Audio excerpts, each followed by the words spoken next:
আপনি যদি এখানে আপনি যদি ব্যাংকে টাকা রাখছেন, তো এটাকে শরীয়ত কিভাবে দেখে? ব্যাংকে টাকা রাখা বা বিকাশে টাকা রাখা বা নগদে টাকা রাখা বা সমিতিকে টাকা দেওয়া, হ্যাঁ, এগুলোকে ইসলাম কিভাবে দেখে?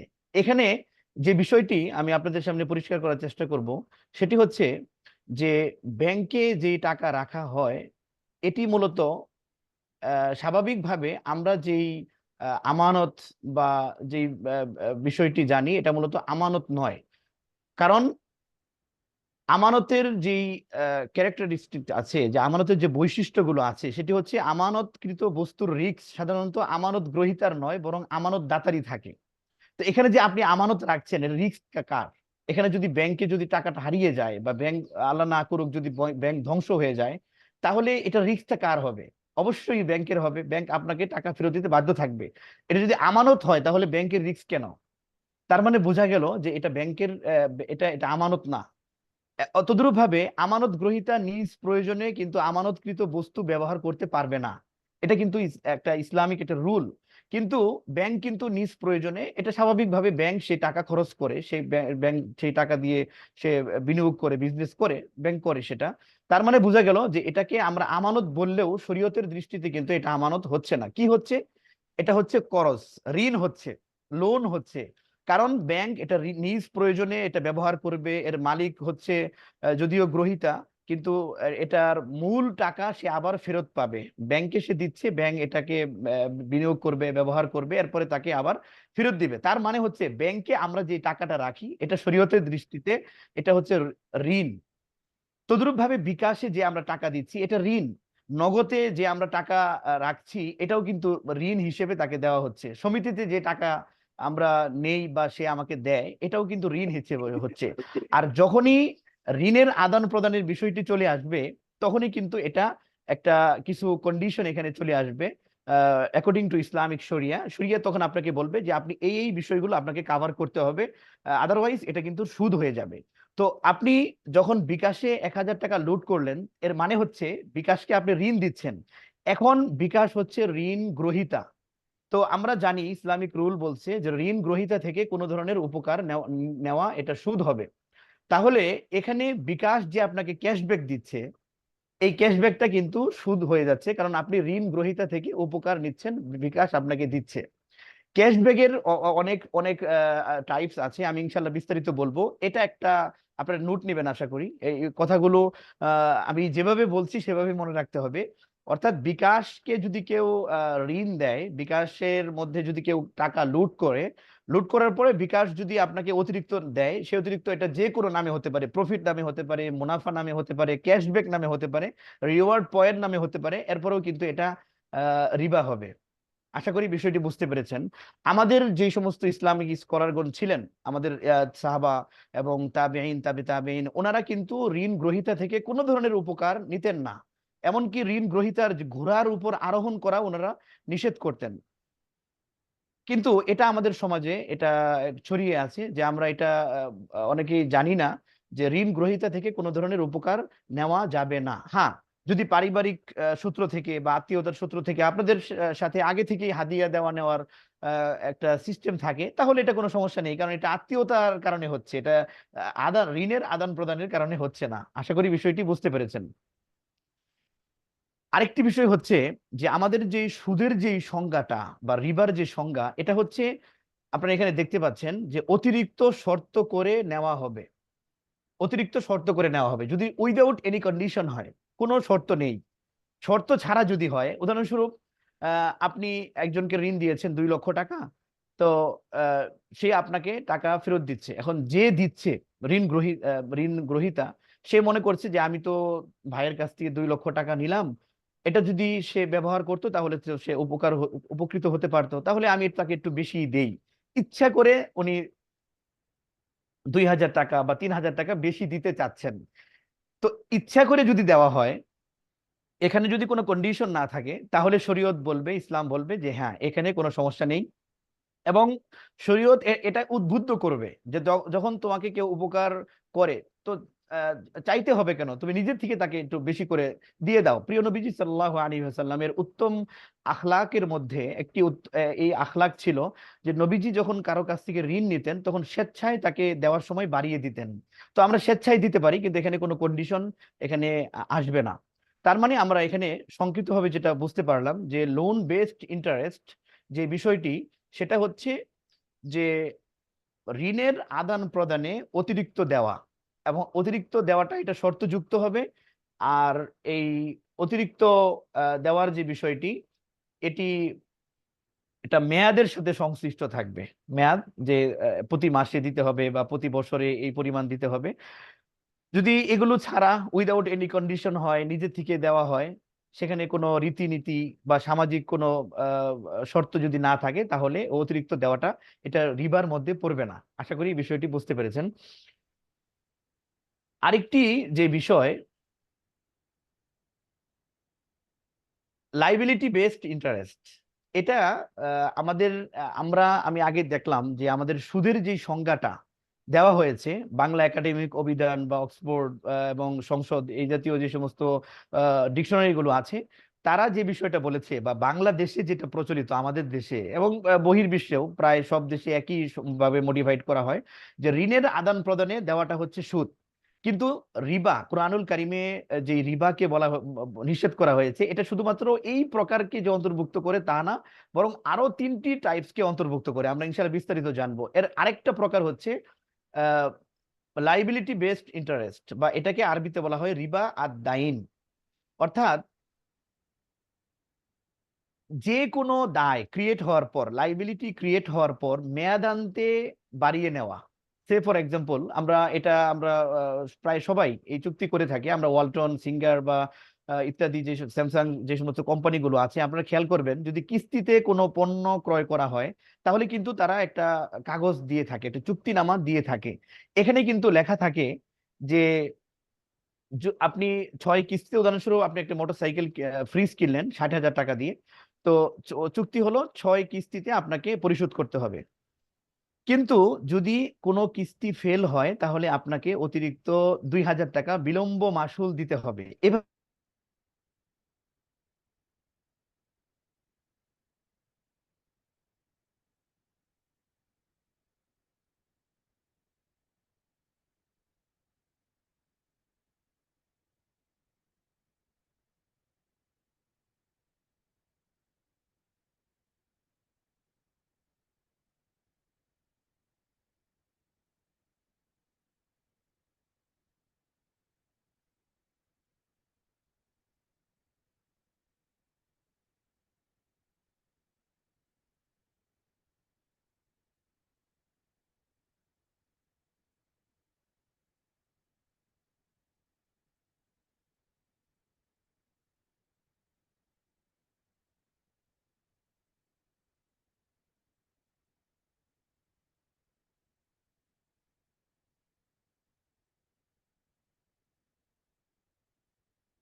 তাহলে কিছুক্ষণের ভিতরে ইনশাল্লাহ ঠিক হয়ে যাবে। আমরা 1 মিনিট একটু কানেকশনের সমস্যা হচ্ছে সম্ভবত।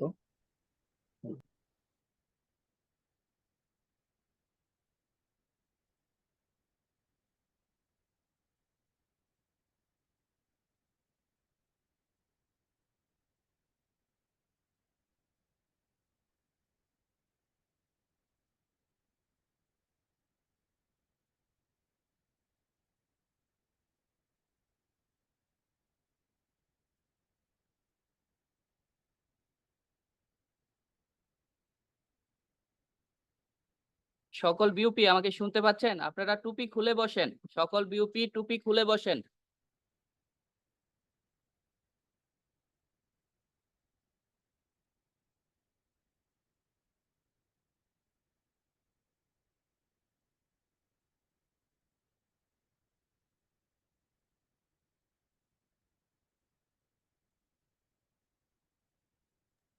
মুহতারাম মুফতি সাজিদুর রহমান ভাই, আপনি কি শুনতে পাচ্ছেন?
আসসালামু আলাইকুম।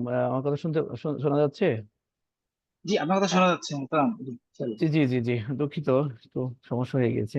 তো যেমনটি বলছিলাম যে লাইবিলিটি বেসড ইন্টারেস্ট, যেটাকে আমরা সাধারণত রিবা বা সুদ বলে আমরা জানি না, আমাদের সমাজে এটা এভাবে প্রচলিত নেই। লাইবিলিটি বেসড ইন্টারেস্ট অর্থাৎ যে আমি একটি ফ্রিজ কিনলাম, তো এখানে চুক্তি হলো যে 60,000 টাকা 6 মাসে পরিশোধ করতে হবে। তো কোনো কিস্তি যদি ফেল হয় তাহলে অতিরিক্ত বিলম্ব মাসুল দিতে হবে, এটাকে বিলম্ব মাসুল নামে বলা হয়। কিন্তু আমি যখন একটি ফ্রিজ কিনলাম, তো এই ফ্রিজের মূল্য হিসেবে তো আমি 60,000 টাকা তাকে দিয়ে দিলাম, তাহলে এখানে আবার অতিরিক্ত 2,000 টাকা কিসের?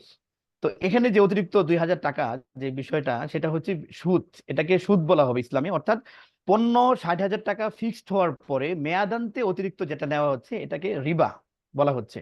তদ্রুপ ভাবে এখানে এই বিষয়টাও, এই কন্ডিশনটাও থাকে যে যদি আপনি 6 কিস্তিতে ফ্রিজটা কিনলেন, তো এটার স্বাভাবিক নগদ মূল্য, নগদ যে প্রাইস সেটা হচ্ছে 55,000 টাকা, বাকিতে কেনার কারণে স্বাভাবিকভাবে মূল্য বেড়ে 60,000 টাকা হয়েছে। তাহলে এখানে একটা কন্ডিশন এভাবে থাকবে যে যদি আপনি 6 কিস্তিতে নিলেন 60,000 টাকা, যদি 2 মাসে আপনি পূর্ণ টাকা পরিশোধ করতে পারেন তাহলে কোম্পানি আপনাকে রেয়াত করবে। তার মানে হচ্ছে নগদ মূল্য পরিশোধের আপনাকে সুযোগ দেওয়া হবে। তাহলে এখানে আমার মূল্য, আমি তো কিনলাম 60,000 টাকা দিয়ে, তো 5,000 টাকা যেখানে ছাড় দেওয়া হচ্ছে বা রেয়াত করা হচ্ছে, এটা কি? তো এখানে যে ছাড়টা দেওয়া হচ্ছে এটাকেই শরীয়তের পরিভাষায় রিবা বলবে। অর্থাৎ যে কোনো দায় ফিক্সড হওয়ার পর এটাকে মেয়াদান্তে বাড়ানো কমানো, বাড়ানো যেরকম সুদ, কমালেও এটাকে সুদ বলা হবে। আশা করি বিষয়টি বুঝতে পেরেছেন। এটা আমাদের সমাজে সাধারণত রিবা এভাবে বোঝানো হয় না। আমরা শুধুমাত্র ঋণের আদান প্রদানে সুদের বিষয়টা আমরা এটা জানি। তদ্রুপ ভাবে যে কোনো দায় ক্রিয়েট হওয়ার পর, উদাহরণস্বরূপ আপনার স্ত্রীর মোহর আছে 2 লক্ষ টাকা, স্ত্রী আপনাকে মোহর দাবি করলো যে আমাকে মোহর দিতে হবে এখন। এখন আপনি বললেন যে এখন টাকা নেই, আমি 1 বছর পরে তোমাকে দিব। তখন স্ত্রী যদি বলে যে যদি আপনি 1 বছর পরে দেন তাহলে আমাকে অতিরিক্ত কিছু টাকা দিতে হবে, তো এই অতিরিক্ত টাকা কিসের বিনিময়? মোহর তো নির্ধারণ হয়েই গিয়েছে। তো এখানে অতিরিক্ত যেই টাকাটা সেটাকে শরীয়তের পরিভাষায় রিবা বলা হবে। তদ্রুপ ভাবে আপনি উদাহরণস্বরূপ কেউ একজনের একটা ল্যাপটপ ভেঙে ফেললো, ল্যাপটপের দাম হচ্ছে 1 লক্ষ টাকা। তো সে বললো যে ভাই আপনাকে জরিমানা দিতে হবে, 1 লক্ষ টাকা আপনাকে দিতে হবে। এখন সে ভাই বলছে যে আমার কাছে তো 1 লক্ষ টাকা নেই, আমাকে 1 মাসের সুযোগ দেন, আমি 1 মাস পরে আপনাকে দিয়ে দিব। তো সে যদি এভাবে প্রস্তাব করে আরেক ভাই যে ঠিক আছে আপনাকে 1 মাসের সময় দেওয়া হবে, কিন্তু আপনাকে অতিরিক্ত কিছু জরিমানা দিতে হবে। তো এটাকে জরিমানা নাম করা হোক বা যেই নামেই ডাকা হোক, মেয়াদান্তে দায় ক্রিয়েট হওয়ার পর মেয়াদান্তে বাড়ানো কমানো, এটাকে শরীয়তের পরিভাষায় সুদ বলা হচ্ছে বা রিবা বলা হচ্ছে। তাহলে আমরা পুরো আলোচনা থেকে যেটা বুঝতে পারলাম, ঋণের আদান প্রদানে বাড়ালে যেরকম সুদ, তদ্রুপ ভাবে লাইবিলিটি ক্রিয়েট হওয়ার পর এখানে যদি বাড়ায় অথবা মেয়াদান্তে কমায়, দুটোকেই শরীয়তের পরিভাষায় সুদ বলা হবে। তো আমরা ইনশাল্লাহ প্রায়োগিক দিক নিয়ে এখন বিস্তারিত আলোচনা করব। এর আগে আমি কুরআনুল কারীমের যে রিবা সম্পর্কে যে আয়াতগুলো আছে আমি একটু সংক্ষিপ্তভাবে আপনাদের সামনে পেশ করতে চাই। সূরা বাকারার 275 থেকে 279 নম্বর আয়াতে, এই আয়াতে আল্লাহ তাআলা যারা সুদ খায় এদের সম্পর্কে 5টি ভয়াবহতার কথা বলা হয়েছে। এখানে বলা হয়েছে যে আপনারা এটা বিস্তারিত দেখতে পাচ্ছেন, আমি একটি নিয়ে একটু আলোচনা করব যে সুদখোরের বিরুদ্ধে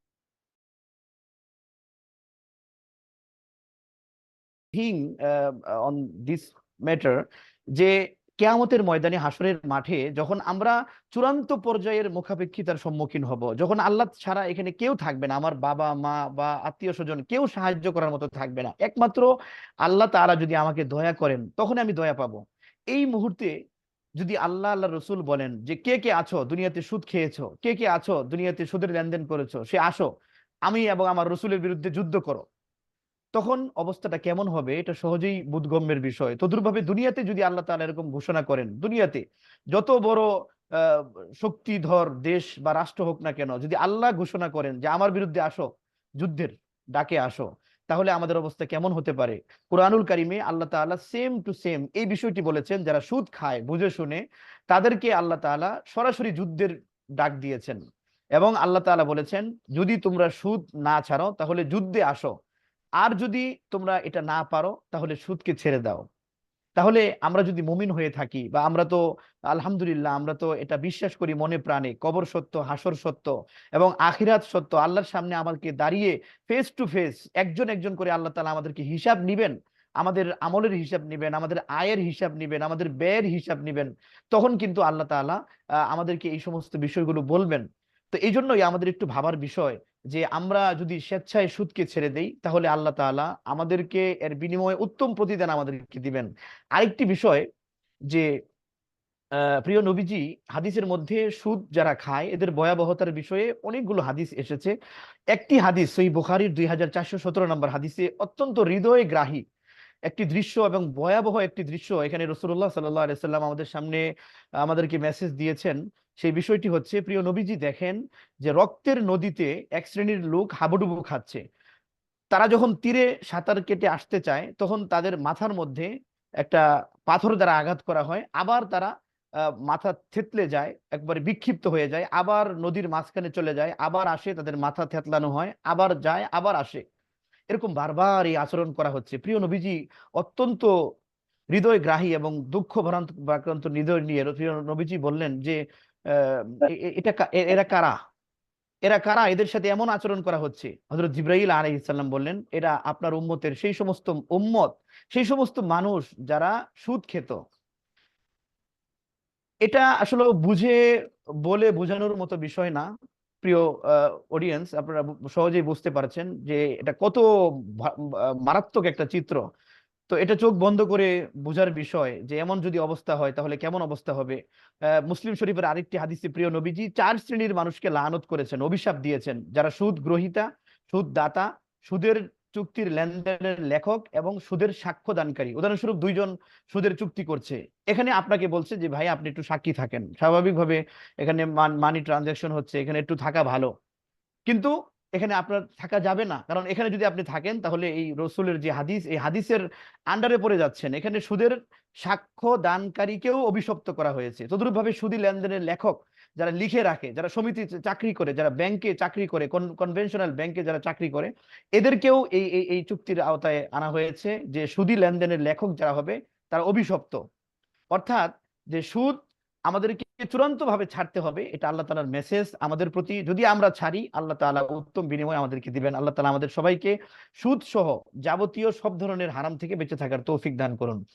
তো আমার যেই মূল যে বিষয়টা, যেই সুদের প্রায়োগিক দিক, যে প্র্যাকটিক্যাল অ্যাসপেক্ট, আমাদের সোশ্যাল যে সমস্ত বিষয়গুলো রয়েছে, আমি ইনশাল্লাহ এগুলো এখন আপনাদের সামনে বলার চেষ্টা করব। বাকি আমাকে একটু জানান যে এই পর্যন্ত যে সমস্ত আলোচনাগুলো হয়েছে আপনাদের বুঝে আসছে কিনা, বা কোনো প্রশ্ন আছে কিনা। মোহতারাম, ইনশাল্লাহ আমরা বুঝতে পারছি, আলহামদুলিল্লাহ।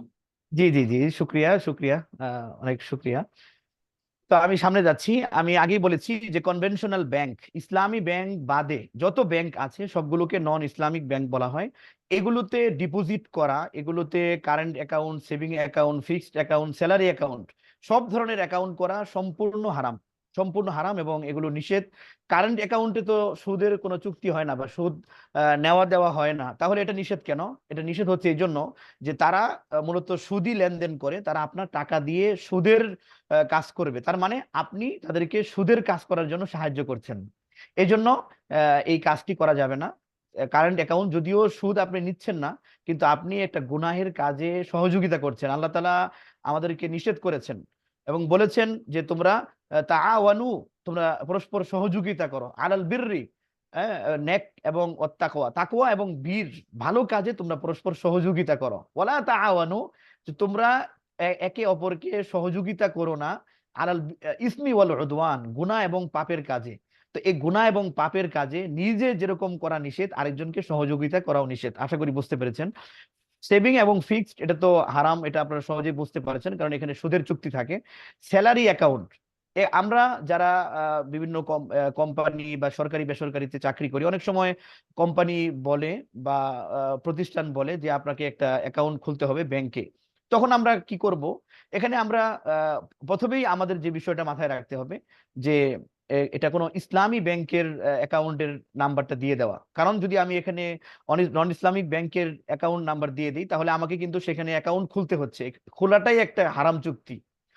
তো এখানে প্রথমত চেষ্টা করা যে ইসলামী ব্যাংকে অ্যাকাউন্ট খোলা, যদি এটা পসিবল না হয় তাহলে তাদেরকে বুঝানো, যদি বুঝানোর পরেও যদি কর্তৃপক্ষ এটা না মানে তাহলে বাধ্য হয়ে নন ইসলামিক ব্যাংকে এটা করা যাবে, সেই গুণাটা আপনার হবে না, এটা কর্তৃপক্ষের হবে। এরপরে আপনি চূড়ান্ত পর্যায়ে চেষ্টা করবেন যে টাকাটা আসা মাত্রই আপনি তুলে নেবেন, ব্যাংকে কোনো টাকা রাখবেন না, এবং অন্তরে অনুশোচনা রাখা যে আল্লাহ আমি চেষ্টা করেছিলাম, এটা আমার পক্ষে সম্ভব হয়নি, যতটুকু আমার সম্ভব হয়েছে আমি চেষ্টা করেছি, আল্লাহ তুমি মাফ করো। আশা করা যায় আল্লাহ তাআলা ইনশাআল্লাহ মাফ করবেন। তো অ্যাকাউন্টে যদি আপনারা যারা মাসলা জানেন না বা আগে থেকে জানতেন না, তো এখন জানেন যে নন ইসলামিক ব্যাংকে অ্যাকাউন্ট খোলা নিষেধ। তো এখন যদি কারো সেখানে সুদ এসে যায়, এই সুদটা কি করতে হবে? তাহলে এই সুদের বিধান হচ্ছে সুদটা সওয়াবের নিয়ত ছাড়া গরিব দুঃখীদেরকে দান করতে হবে। সুদ গ্রহণ করব না এই নিয়তে সুদী ব্যাংকে অ্যাকাউন্ট খোলা যাবে কি? না, করা যাবে না। কারণ সুদী ব্যাংকে অ্যাকাউন্ট খোলাটাই হচ্ছে রিবার উপরে চুক্তি, সুদী চুক্তি, এটা নিষেধ। তদ্রুপ ভাবে আপনি নিয়ত রাখলেন যে আমি এখানে সুদ যা আসবে আমি সদকা করে দিব, মাদ্রাসায় দিয়ে দিব বা গরিব দুঃখীদেরকে দিয়ে দিব, না, এই নিয়ত করলেও হবে না। কারণ এখানে আপনি কাকে দিবেন এটা বড় কথা না, এটা সওয়াবের কাজ, ওটা ভিন্ন বিষয়। কিন্তু আপনি নিজে তো গুনাহ করছেন, আপনি গুনাহ করে আরেকজনের উপকার করার কোনো দরকার নেই, কারণ নিজের কবর নিজের, নিজের হিসাব নিজের, আগে আপনাকে বাঁচতে হবে। আশা করি বুঝতে পেরেছেন। এরপরে হচ্ছে সুদ যদি জমা হয়ে যায়, আমি মাসলা জানতাম না বা আমার জানা ছিল না, এখন আমি আমল করতে চাই, তখন আমি এই টাকাটা কোন খাতে ব্যয় করব? তো এই খাত হচ্ছে গরিব দুঃখীদের খাত, অর্থাৎ যাকাত যেই সমস্ত খাতে দেওয়া যায় এই সমস্ত খাতে আপনি দিতে পারেন, কোনো সমস্যা নেই। গরিব দুঃখী আপনার আত্মীয় স্বজন যদি থাকে তাদেরকেও দিতে পারেন, কোনো সমস্যা নেই। Interest in conventional insurance system. তো ইন্স্যুরেন্সে যে সমস্ত বিষয়গুলো আছে, আমরা যারা গাড়ি আছে বা বিভিন্ন যানবাহনগুলো আছে এগুলোতে এখন প্রায় বাধ্যতামূলক ইন্স্যুরেন্স করতে হয়। তো ইন্স্যুরেন্সে দেখেন এটা কেমন একটা ধোঁকা। নন ইসলামিক যে সমস্ত ইন্স্যুরেন্স গুলো আছে, আপনি প্রতি মাসে ফিক্সড একটা প্রিমিয়াম দিয়ে যাবেন। আপনার গাড়ি এটা গাড়ি অ্যাক্সিডেন্ট হতেও পারে, নাও হতে পারে, আপনাকে 20 বছর 30 বছর দিয়ে যেতে হবে, তারা কিন্তু আপনাকে অ্যাক্সিডেন্ট না হলে দিবে না। তাহলে এটা আপনাকে একচেটিয়া ভাবে আপনার কাছ থেকে তারা কিন্তু অর্থ নিয়ে যাচ্ছে, এটা একটা একটা বিষয়। আরেকটা হচ্ছে যে যখন আপনার গাড়ি অ্যাক্সিডেন্ট হবে তখন তারা টাকাটা আপনাকে ওই পরিমাণ দিবে না বেশি দিবে? অবশ্যই তারা বেশি দিবে। তো বেশি দিয়ে দিচ্ছে, এরা কোত্থেকে দিচ্ছে? এরা দিচ্ছে অগণিত যাদের গাড়ি অ্যাক্সিডেন্ট হয়নি তাদের টাকা আপনাকে দিচ্ছে, তার মানে আরেকজনের টাকা আপনাকে দিচ্ছে, 1 নাম্বার। 2 নাম্বার হচ্ছে আপনি দিয়েছিলেন তাকে উদাহরণস্বরূপ 20 লাখ, সে আপনাকে দিচ্ছে 40 লাখ। এই যে টাকার বিনিময়ে টাকার কম বেশি লেনদেন, এটা কিন্তু সুদী লেনদেন, এটা সুদ হবে, এটা সুদ হবে। তদ্রুপভাবে লাইফ ইন্স্যুরেন্স আমরা যারা করি, লাইফ ইন্স্যুরেন্স আমরা জানি যে এখানে কম দেওয়া হয়, মেয়াদান্তে বেশি দেওয়া হয়। তো আপনি যেটা দিচ্ছেন এটাও সুদ, এটা এটা ঋণ, এটাকে লোন বলা হবে শরীয়তের পরিভাষায়। তো আপনি লোন দিচ্ছেন তাকে কম, সে আপনাকে বেশি দিচ্ছে, তো এটাও সুদ হবে। ইন্টারন্যাশনাল যে সমস্ত ইসলামিক ফিকি বোর্ড আছে আমরা দেখেছি প্রায় সবগুলো, মুফতি তকি উসমানী, উনি গ্র্যান্ড মুফতি অফ পাকিস্তান, অনেক বড় একজন মুফতি, ইসলামিক স্কলার, সৌদি আরবের কয়েকটা বোর্ডের উনি চেয়ারম্যান। উনি বলেছেন যে বর্তমান সময়ের প্রায় সকল ইসলামিক স্কলার এবং ফিক যে বোর্ড গুলো আছে সবাই এই কথা একমত, তারা ঐক্যমত হয়েছেন যে কনভেনশনাল ইন্স্যুরেন্স সিস্টেম এটা হারাম। কারণ এখানে গারার রয়েছে, গারার মানে হচ্ছে ধোঁকা, গ্যামলিংস, এবং কিমার অর্থাৎ জুয়া, এবং রিবা রয়েছে, ইন্টারেস্ট যেটাকে বলা হয়। 3 কারণে, যেটা আপনার একটি থাকলেই জুয়া বা ধোঁকার মতো যে সমস্ত বিষয়গুলো, সুদ, এগুলো একটি থাকলে হারাম, কিন্তু এই কনভেনশনাল বিমার মধ্যে, ইন্স্যুরেন্সের মধ্যে 3টি নিষিদ্ধ বিষয় রয়েছে। এজন্য আমরা বুঝতেই পারছি যে এটা কখনোই এটা করা যাবে না। ক্রেডিট কার্ড আমরা যারা ব্যাংকে আমাদের যারা অ্যাকাউন্ট আছে, সাধারণত আমরা ডেবিট এবং ক্রেডিট এই দুই ধরনের কার্ড আমরা ইউজ করে থাকি। তো ডেবিট কার্ডের যে বিধান, এই ডেবিট কার্ড সাধারণত আপনি ব্যাংকে টাকা রেখেছেন, আপনি টাকা তুলবেন, এটা চেকের মাধ্যমে তুলতে পারেন বা আপনি এটিএম যে কার্ড আছে এই কার্ডের মাধ্যমে তুলতে পারেন। তো আপনার টাকা আপনি তুলছেন, এখানে কোনো সমস্যা নেই, এটা it is permissible according to Islamic শরিয়া, এখানে কোনো সমস্যা নেই। কিন্তু সমস্যা হচ্ছে আপনি এই কার্ড ইস্যু করতে আপনি গেলেন কোথায়? আপনি গিয়েছেন কিন্তু নন ইসলামিক ব্যাংকে, আপনি অ্যাকাউন্ট খুলেছেন, সেখানে সুদী চুক্তি হচ্ছে। এই জন্য আমরা পরামর্শ দিব যে নন ইসলামিক ব্যাংকে আপনার এই অ্যাকাউন্ট খোলা যাবে না। আপনি কি করবেন তাহলে? ইসলামিক ব্যাংকে আপনি ডেবিট কার্ড যদি আপনি ইস্যু করেন কোনো সমস্যা নেই, ইসলামিক ব্যাংকে ডেবিট কার্ড আপনি ব্যবহার করতে পারেন। কিন্তু ক্রেডিট কার্ড এটা মানে কি? ক্রেডিট হচ্ছেই আপনার ঋণের আদান প্রদান। আপনি উদাহরণস্বরূপ স্বপ্ন শপিং মলে গেলেন, আপনি 50,000 টাকার মার্কেট করেছেন, এখন আপনার টাকা নেই বা আপনি ইচ্ছা করেই টাকা নিয়ে যাননি, কারণ আপনি জানেন আপনার ক্রেডিট কার্ড আছে, আপনি কার্ড দিয়ে টাকা পরিশোধ করবেন, পেমেন্ট করবেন। তো এখন যে বিষয়টা হচ্ছে, ব্যাংক কিন্তু আপনাকে লোন দিচ্ছে। তো ব্যাংক যেহেতু আপনাকে লোন দিচ্ছে, এখানে ঋণের আদান প্রদান হয়ে যাচ্ছে। তাহলে এখানে ইসলাম শরিয়া বলবে যে এখানে কিন্তু অতিরিক্ত লেনদেন করা যাবে না। কিন্তু ব্যাংক কি করে? ব্যাংকের একটা শর্ত থাকে যে মিনিমাম ডিউ 45 ডেজ। যদি মিনিমাম ডিউ যদি অতিক্রম করে 45 দিন, তাহলে কিন্তু আপনাকে একটা ইন্টারেস্ট দিতে হবে। এখানে স্বাভাবিকভাবে চুক্তির মধ্যে এটা থাকে। তাহলে এই সুদি চুক্তি আমরা দেখতে পাচ্ছি যে ক্রেডিট কার্ডের মধ্যে রয়েছে। এই জন্য ইসলামিক স্কলারগণ যেটা বলে থাকেন যে ক্রেডিট কার্ড এটা কোনোভাবেই বৈধ না, এবং নন ইসলামিক ব্যাংকের ক্রেডিট কার্ড ইস্যু করা যাবে না। এটা হারাম চুক্তি, সুদি চুক্তি করাই নিষেধ। আমরা যেহেতু মুসলমান, আসলেও আমি প্রথমেই হাদিস বলে নিয়েছি যে আল্লাহ তাআলা আমাদেরকে এই সমস্ত মেসেজগুলো দিয়েছেন। তো আমরা যেহেতু মুসলমান মানেই হচ্ছে আত্মসমর্পণকারী। মাত্র 30-40 বছর, এই 30-40 বছর যদি আমরা একটু ম্যানেজ করে জীবনকে একটু আল্লাহ রসুলের বিধান মতো নিয়ে চলতে পারি, তাহলে অনন্ত অসীম কাল, 30-এর বিনিময়ে আমরা 30 কোটি না, 30 অনন্ত অসীম কাল আমরা জান্নাতে থাকতে পারবো। এই সুযোগ আল্লাহ তাআলা আমাদেরকে দিয়েছেন। সুতরাং আমাদেরকে ছাড় দিতে হবে। আমরা যদি আমাদের গর্দানকে আল্লাহর সামনে ঝুঁকে দেই, আল্লাহ আমাদেরকে এর বিনিময় দিবেন। সুতরাং এটা কখনোই বলা যাবে না যে আমি তো তাহলে এই সুযোগটা নিতে পারছি না। আপনার সুযোগ নেওয়ার কি প্রয়োজন যদি এর বিনিময়ে আপনাকে জাহান্নামে যেতে হয়? কোনো দরকার নেই। তো আমাদেরকে অবশ্যই একটু মুসলমানিত্ব, এটা আমাদেরকে অগ্রাধিকার দিতে হবে। তাহলে এখানে একটা স্বাভাবিকভাবে আমরা যখন ক্লাস নেই, আমাদের ক্লাসে আমেরিকা, ইউরোপের বিভিন্ন স্টুডেন্ট এখানে জয়েন থাকে, তো ওনারা যেই প্রশ্নগুলো করে থাকেন যে আমরা তো এমন দেশে থাকি যেখানে ইসলামী ব্যাংক নেই, সব নন ইসলামিক ব্যাংক। তো সেখানে আমাদের তো এমন প্রয়োজন হয় যে ক্রেডিট কার্ড ছাড়া আমাদের লেনদেন সম্ভব না। তখন আমরা কি করতে পারি? হ্যাঁ, ইসলামী শরিয়া এর বিকল্প দিয়েছে।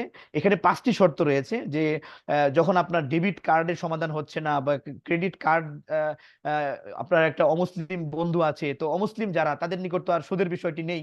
তো আপনি তাদের কাছ থেকে ঋণ নিয়ে তাদেরকে আপনি তাদের ক্রেডিট কার্ড ব্যবহার করে তাকে আপনি ঋণটা পরিশোধ করে দিলেন। এটা একটা বিকল্প হতে পারে। আরেকটা হচ্ছে যে যদি কোনোভাবেই আপনি ম্যানেজ করতে না পারেন, তাহলে মিনিমাম ডিউ 45 দিন যে আছে, 45 ডেজ, এর মধ্যেই আপনাকে শোধ করতে হবে। এরপরে যেন না হয়, কারণ এরপরে গেলে আপনাকে কিন্তু সুদের সম্মুখীন হতে হবে।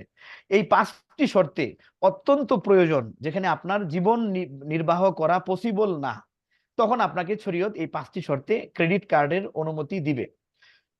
এখন বাকি রইল ইসলামী ব্যাংকের ক্রেডিট কার্ড। ইসলামী ব্যাংক যারা ইসলামী বলে, ইসলামী ব্যাংকের ক্রেডিট কার্ডের যে সিস্টেম, আমরা আলহামদুলিল্লাহ আমরা ইসলামী ব্যাংকের ক্রেডিট কার্ড নিয়ে বিস্তারিত আমরা গবেষণা করেছি। সেখানে যে বিষয়টি উঠে এসেছে যে তারা যদিও নাম দিচ্ছে ইসলামী ক্রেডিট কার্ড, কিন্তু এটা ইসলামী থাকছে না, এবং ইসলামী স্কলারগণ যেভাবে পরামর্শ দিয়েছেন সেভাবে তারা লেনদেনগুলো করছে না। সুতরাং ইসলামী ব্যাংকের ক্রেডিট কার্ডও এখানে নিরাপদ না।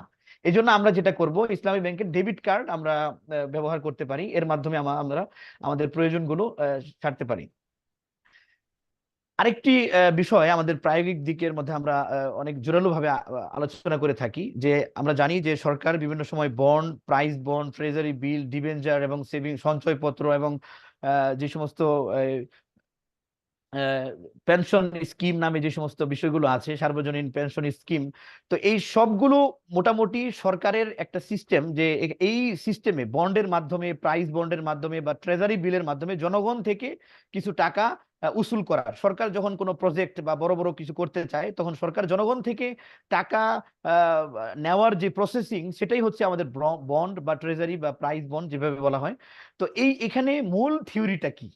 এখানে মূল থিওরিটা হচ্ছে যে এটা ঋণ, মূলত সরকারকে জনগণ ঋণ দেয়। তো সরকারকে জনগণ ঋণ দেয়, সরকার বা কোম্পানি তখন জনগণকে বেশি দেয়। এটাই আমাদের যে সুদের যে সংজ্ঞাটা আমরা যেটা আগে বলেছি, যে মেয়াদান্তে অতিরিক্ত দেওয়া নেওয়া সুদ। সুতরাং এই bond, price bond, treasury, debenture বা সঞ্চয়পত্র যেটাই বলি, এখানে কিন্তু সরকারকে দেওয়া হচ্ছে টাকা কম, সরকার দিচ্ছে বেশি। তো এটা আমাদের সুদের মধ্যে পড়ে যাবে। আশা করি বিষয়টি বুঝতে পেরেছেন। তাহলে এর বিকল্প কি হতে পারে? সবকিছু তো আমরা এজ এ মুফতি আমরা অবশ্যই চেষ্টা করি যে যদি এখানে কোনো হালাল কোনো বিকল্প থাকে আমরা এটা বলে দিতে। তো এখানে আপনারা জেনে থাকবেন যে 2020-এ টুইটিতে আমাদের বাংলাদেশ সরকার সুকুক ইস্যু করেছে। তো সুকুক এটা ইসলামিক একটা বিকল্প আমরা অল্টারনেটিভ হিসেবে নিতে পারি। তো সুকুক এটা যদি আমরা বাস্তবেই যদি ইসলামাইজেশন করা হয় এবং ইসলামী স্কলারগণ যেভাবে আমাদের আইএফএ কনসালটেন্সির সাথে আলহামদুলিল্লাহ সরকারের উচ্চ পদস্থ কর্মকর্তাদের এই সুকুক বিষয়ে আমরা মিটিং করেছি, সেখানে আমরা বিভিন্ন প্রস্তাব দিয়েছি এবং সেটা ওনারা মানতে চেয়েছেন। বাস্তবে যদি সেভাবে করে তাহলে সুকুক এটা একটা উত্তম বিকল্প হবে আমাদের বন্ড এবং যে সমস্ত ট্রেজারি বিল এই সমস্ত বিষয়গুলো আছে, সবগুলোর বিকল্প রয়েছে। আমরা আমরা আসলে আমাদের মূল বিষয় হচ্ছে যে আমরা বাঁচতে চাই, এই ব্যথাটা মনে জাগ্রত হওয়া, because we are Muslim, so we have to obey the Islamic law, আমাদেরকে মানতে হবে যেভাবেই হোক। তো যেখানে আমাদের একটু সমস্যা হবে সেখানে আমরা বিকল্প দেখবো যে বিকল্প আছে কিনা। যদি বাস্তবেই বিকল্প থাকে তাহলে কেন আমাদের সুদের মধ্যে জড়াতে হবে? এখানে বিকল্প আছে। তদ্রুপ ভাবে আরেকটা বিষয়, আপনারা যারা এখানে সরকারি চাকরিজীবী আছেন আপনাদের সবার সাথে এটা সংশ্লিষ্ট এবং যারা চাকরিজীবী সবার সাথে সংশ্লিষ্ট প্রভিডেন্ট ফান্ড। তো আমি যতটুকু জানি, যদি এর ব্যতিক্রম হয় আপনারা জানাবেন, আমি প্রভিডেন্ট ফান্ড নিয়ে বিস্তারিত গবেষণা করেছি। সেনাবাহিনী ফুল সরকারি একটা চাকরি আমি যতটুকু জানি।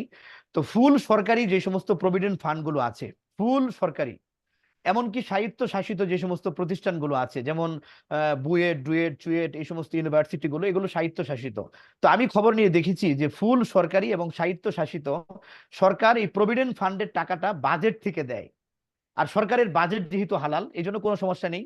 প্রভিডেন্ট ফান্ডের যে কম্পালসারি যে সিস্টেম, আপনারা একটু খবর নিলে জানতে পারবেন যে প্রভিডেন্ট ফান্ডের 5% হচ্ছে কম্পালসারি, অর্থাৎ এটা আপনাকে না জানিয়েই সরকার কেটে নিবে। এবং চাকরি শেষে সরকার এখানে আরো 13% অতিরিক্ত দিবে, কম বেশি এরকম দিয়ে থাকে।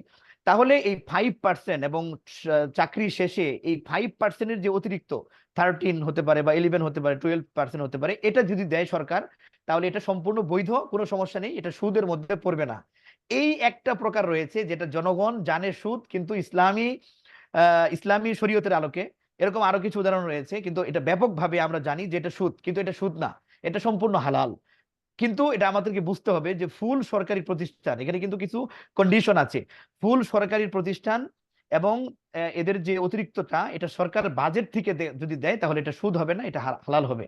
কিন্তু এই প্রভিডেন্ট ফান্ডের যে অপশনাল যে সিস্টেমটা, আপনি 5%-এর বেশি যদি রাখেন, 10% বা 15% বা 30%, সর্বোচ্চ 26% রাখা যায় আমি যতটুকু জানি।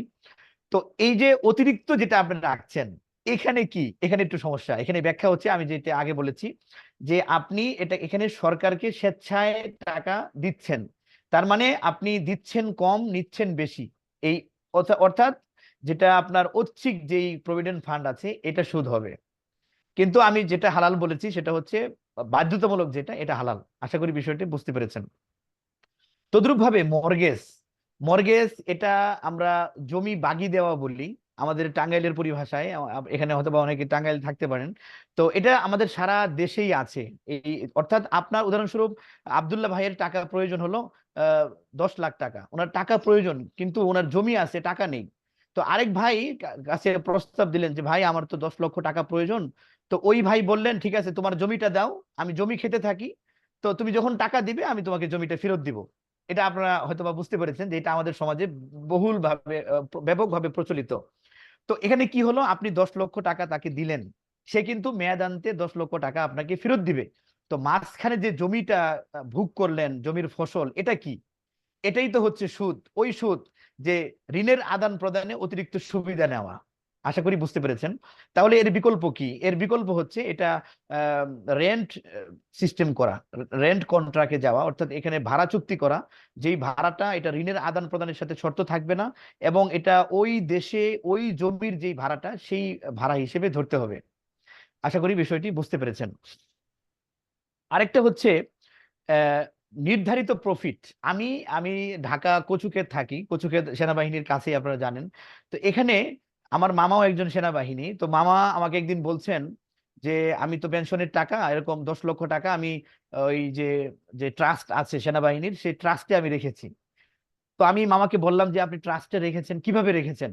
মামা বলছে যে তারা তো ব্যবসা করে, ব্যবসা থেকে আমাকে প্রতি লাখে 2,000 টাকা নির্ধারিত তারা দিবে। তো মামা এভাবে বলছে যে তারা তো ব্যবসা করছে, লাভ দিচ্ছে আমাকে, সমস্যা কি? তখন আমি মামাকে যে বিষয়টা বললাম যে এখানে মূলত তারা ব্যবসা করছে, হ্যাঁ ব্যবসা করছে, ব্যবসার লাভ আপনাকে দিবে। যে লাভটা আসে, উদাহরণস্বরূপ যেই আহ, আহ, যে লাভটা আসে, যে লাভের একটা প্রফিট আপনাকে দিবে, যে লাভের একটা অংশ আপনাকে দিবে।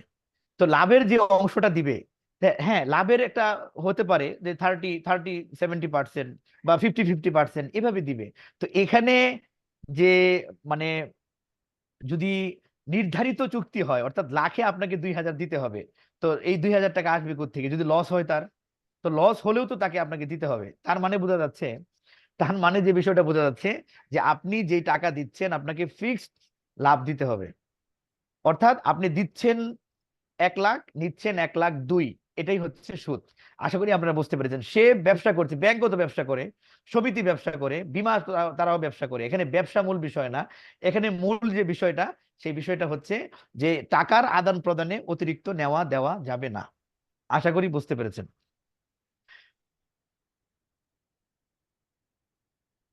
তো আরেকটি বিষয় যেটা হচ্ছে যে আমরা দেখেছি যে liability based interest, liability based interest, এই লাইবিলিটি বেসড ইন্টারেস্ট আমাদের সমাজে ভালো বেশ প্রচলিত, কিন্তু আমরা কিন্তু এগুলো সুদ নামে জানি না।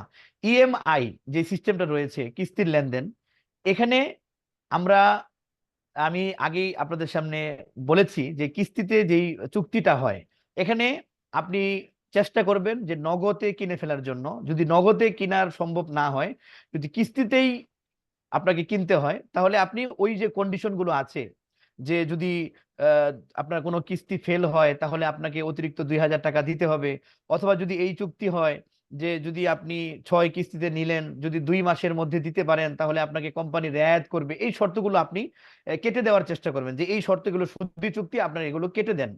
যদি পসিবল হয় তাহলে আপনাকে কোনো সমস্যা নেই, আপনি নিতে পারেন। আর যদি এভাবে সম্ভব না হয় তাহলে এটা সুদি চুক্তি হয়ে যাবে। এই জন্য এখান থেকে অ্যাভয়েড করাই শরীয়তের পরামর্শ থাকবে। এখানে আরেকটা বিষয়, যদি কোম্পানি আমাদেরকে প্রশ্ন করে যে তাহলে তো কাস্টমার আমাদেরকে ফাঁকি দিবে, 6 কিস্তিতে নিয়ে তারা দিবে না, তারা আমাদেরকে ঘুরাবে, হ্যাঁ এটার সুন্দর একটা অল্টারনেটিভ আছে, এটার বিকল্প আছে। যে আপনি 2,000 টাকা যে সুদ বাবদ নিচ্ছেন, এটা আপনি এমন ভাবে চুক্তি করেন যে যদি আপনি প্রতি মাসে না দিতে পারেন তাহলে আপনাকে 2,000 টাকা, আমাদের চ্যারিটি ফান্ড আছে সেখানে আপনাকে বাধ্যতামূলক ভাবে দান করতে হবে। বাস, এটা হালাল। এটা আপনি 2,000 টাকার পরিবর্তে 10,000 টাকাও নিতে পারেন, কোনো সমস্যা নেই। তখন আপনার চাপ আরো বেশি হবে, সে আরো তাড়াতাড়ি দিয়ে দিবে। এখন আপনার সুদও হবে না, কারণ এটা আপনি কি গরিব দুঃখীকে দান করে দিচ্ছেন, আপনার পকেটে যাচ্ছে না। তাহলে এখানে কি হচ্ছে, সে 55,000 টাকার ফ্রিজ 60,000 টাকায় বিক্রি করে একবার লাভবান হচ্ছে, আবার সে 60,000 টাকা বিক্রি করে আবার বিলম্ব মাসুল নামে আবার 2,000 টাকা নিচ্ছে। তার মানে সে শুধু লাভ নিচ্ছেই, একবার, দুইবার, তিনবার সে শুধু লাভবানই হচ্ছে, আর আপনি শুধু লুজারই হচ্ছেন। তো এটা সম্পূর্ণ নিষেধ, কারণ ইসলাম এই সমস্ত দুর্নীতি বা এই সমস্ত জুলুম পছন্দ করে না, এই জন্যই রিবাকে ইসলাম হারাম করেছে। আরেকটা আমি বলেছি যে cut off and pay now যে বিষয়টা, এটা বলেছি যে ওই যে যদি 2 মাসের মধ্যে দিয়ে দেয় তাহলে কোম্পানি এটা রেয়াত করবে, এটাও নিষেধ। আসলে কোরআনুল কারীম যে যুগে অবতীর্ণ হয়েছে, রাসূলুল্লাহ সাল্লাল্লাহু আলাইহি ওয়াসাল্লাম যে যুগে ছিলেন, সেই যুগে এই সমস্ত সুদগুলো প্রচলন ছিল, ব্যাপকভাবে ছিল। কোরআনুল কারীম সর্বপ্রথম নিষেধ করেছে এই সমস্ত বিষয়গুলো। আর দুঃখের বিষয় যে লোন বেসড ইন্টারেস্ট বা ঋণ আদান প্রদান করে যে সুদ, বা এই লাইবিলিটি বেসড ইন্টারেস্ট বা দায় ক্রিয়েট হওয়ার পরে যে সমস্ত সুদ, এগুলো আমাদের সমাজে ব্যাপকভাবে ছড়িয়ে গিয়েছে। তো এই সমস্ত বিষয় থেকে অবশ্যই আমাদেরকে বাঁচতে হবে। আরেকটা বিষয় আমি আপনাদেরকে বলেছিলাম যে ক্যাশব্যাক যে বিষয়টা, এটা আরেকটু আলোচনা আমি করতে চাই ক্যাশব্যাক নিয়ে, কারণ ক্যাশব্যাকের বিভিন্ন পদ্ধতি রয়েছে। একটা বলেছি সেটা হারাম, কিন্তু আরো কিছু বিষয় রয়েছে যেগুলো ইসলামিক স্কলারগণ যেগুলোকে বৈধ বলেছেন। যেমন আপনার মোবাইলে একটা মেসেজ আসলো যে যদি আপনি 300 300 300 টাকা দিয়ে 8 GB প্লাস 300 মিনিট বা 200 মিনিট 300 টাকা দিয়ে, তো এই যে এখানে একটা চুক্তি হলো, যে আপনাকে যে সে 300 টাকা দিয়ে সে আপনাকে 8 GB দিবে প্লাস 300 মিনিট দিবে এবং 30 টাকা ক্যাশব্যাক দিবে। তো অনেকে মনে করতে পারে যে এই ক্যাশব্যাকটা মনে হয় হারাম, যে না এই ক্যাশব্যাক হারাম না, কারণ এখানে হারাম না হওয়ার কারণ হচ্ছে আপনি দিয়েছেন 300 টাকা, সে আপনাকে 8 GB দিচ্ছে প্লাস 300 মিনিট দিচ্ছে প্লাস 30 টাকা আবার ব্যাক করছে। এটা কেমন যেন এমন হলো যে একটা পণ্যের দাম সে 300 টাকা রাখতে পারে, সে আপনাকে ছাড়ও দিতে পারে যে ঠিক আছে ভাই আপনাকে 250 টাকা দিয়ে দিলাম। তো 300 টাকার পণ্য যেরকম ভাবে 250 টাকা নেওয়া কোনো সমস্যা নেই, ছাড় দেওয়া এটা বৈধ আছে, তদ্রূপ ভাবে এখানেও কোনো সমস্যা নেই, এটা ক্যাশব্যাক, এই ক্যাশব্যাকটা বৈধ, কারণ সে আপনাকে ডিসকাউন্ট দিচ্ছে একটা। আশা করি বিষয়টি বুঝতে পেরেছেন। আরেকটি বিষয় আছে, আমরা যখন ঈদ সিজনে মার্কেটে যাই তখন দেখবেন বিভিন্ন দোকানের সামনে শপিং মলে বড় করে টানানো থাকে, যদি আপনি বিকাশে পেমেন্ট করেন তাহলে 20% ডিসকাউন্ট, 30% ডিসকাউন্ট এভাবে থাকে। তো এই ডিসকাউন্ট যে ক্যাশব্যাক 20% ক্যাশব্যাক এরকম থাকে, তো এই ক্যাশব্যাকটা বিধান কি হবে? ইসলামিক স্কলারগণ এখানে দুটি মতামত দিয়েছেন। একটি মতামত হচ্ছে যে আপনি এখানে যে ক্যাশব্যাকটা 20% ক্যাশব্যাকটা আপনাকে দিচ্ছে, তারা এটা কোত্থেকে দিচ্ছে? তো এই ক্যাশব্যাকটা মূলত মার্চেন্ট দিয়ে থাকে 50 এবং বিকাশ কোম্পানি দিয়ে থাকে। যদি মার্চেন্ট দিয়ে থাকে, মার্চেন্ট আপনাকে ডিসকাউন্ট দিচ্ছে, এখানে কোনো সমস্যা নেই, ডিসকাউন্ট দিতে পারে। আবার যদি মার্চেন্ট যেটা দেয় এটা তো হালাল, কোনো সন্দেহ নেই, বিকাশ যেটা দেয় এটাকেও আমরা জায়েজ বলে থাকি। এর কারণ হচ্ছে প্রদানে আপনাকে দিচ্ছে না, আপনি পণ্য কিনছেন, আপনি একটা সেবা নিচ্ছেন, সেটার মার্কেটিং পলিসি হিসেবে বিকাশ আপনাকে অতিরিক্ত দিচ্ছে, তার মানে এটা নেওয়া যায়। কিন্তু আরেক দল ইসলামিক স্কলার বলেছেন যে এখানেও ঋণের একটা সন্দেহ রয়েছে, যেহেতু সন্দেহ রয়েছে এই জন্য এই ক্যাশব্যাক ওনারা না নেওয়ার কথা বলেন। আমি আগেই বুখারী শরীফের যে হাদিসটি বলেছেন যে হালাল পরিষ্কার, হারাম পরিষ্কার, মাঝখানে কিছু অস্পষ্ট বিষয় রয়েছে, এখানে আমাদের অ্যাভয়েড করাই ভালো। এই জন্য আমি এটাই আমাদের পরামর্শ থাকবে যে এই সমস্ত বিষয় যেগুলো সন্দেহ, এই 10 টাকা 20 টাকা ক্যাশব্যাক না নিলে কি হবে, বাস আমরা এখানে শুধু ইসলামকে সামনে রেখে আমরা এই সমস্ত বিষয়গুলো এড়িয়ে যাব এবং ইসলামের যে সমস্ত বিষয়গুলো রয়েছে আমরা এগুলো শক্তভাবে ধরবো ইনশাল্লাহ। আরেকটি বিষয় রয়েছে যেটা আমরা রিবা মনে করতে পারি, সুদ মনে করতে পারি, কিন্তু বাস্তবে রিবা না।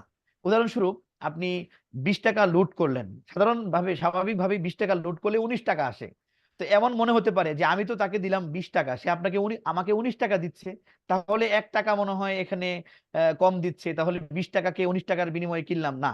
এখানে 20 টাকার বিনিময়ে 19 টাকা ক্রয় করার বিষয়টি না, বরং আপনি এখানে 20 টাকা দিয়ে 19 টাকার টক টাইম সার্ভিস কিনেছেন, সুতরাং এটা একটা সেবা কিনেছেন আপনি।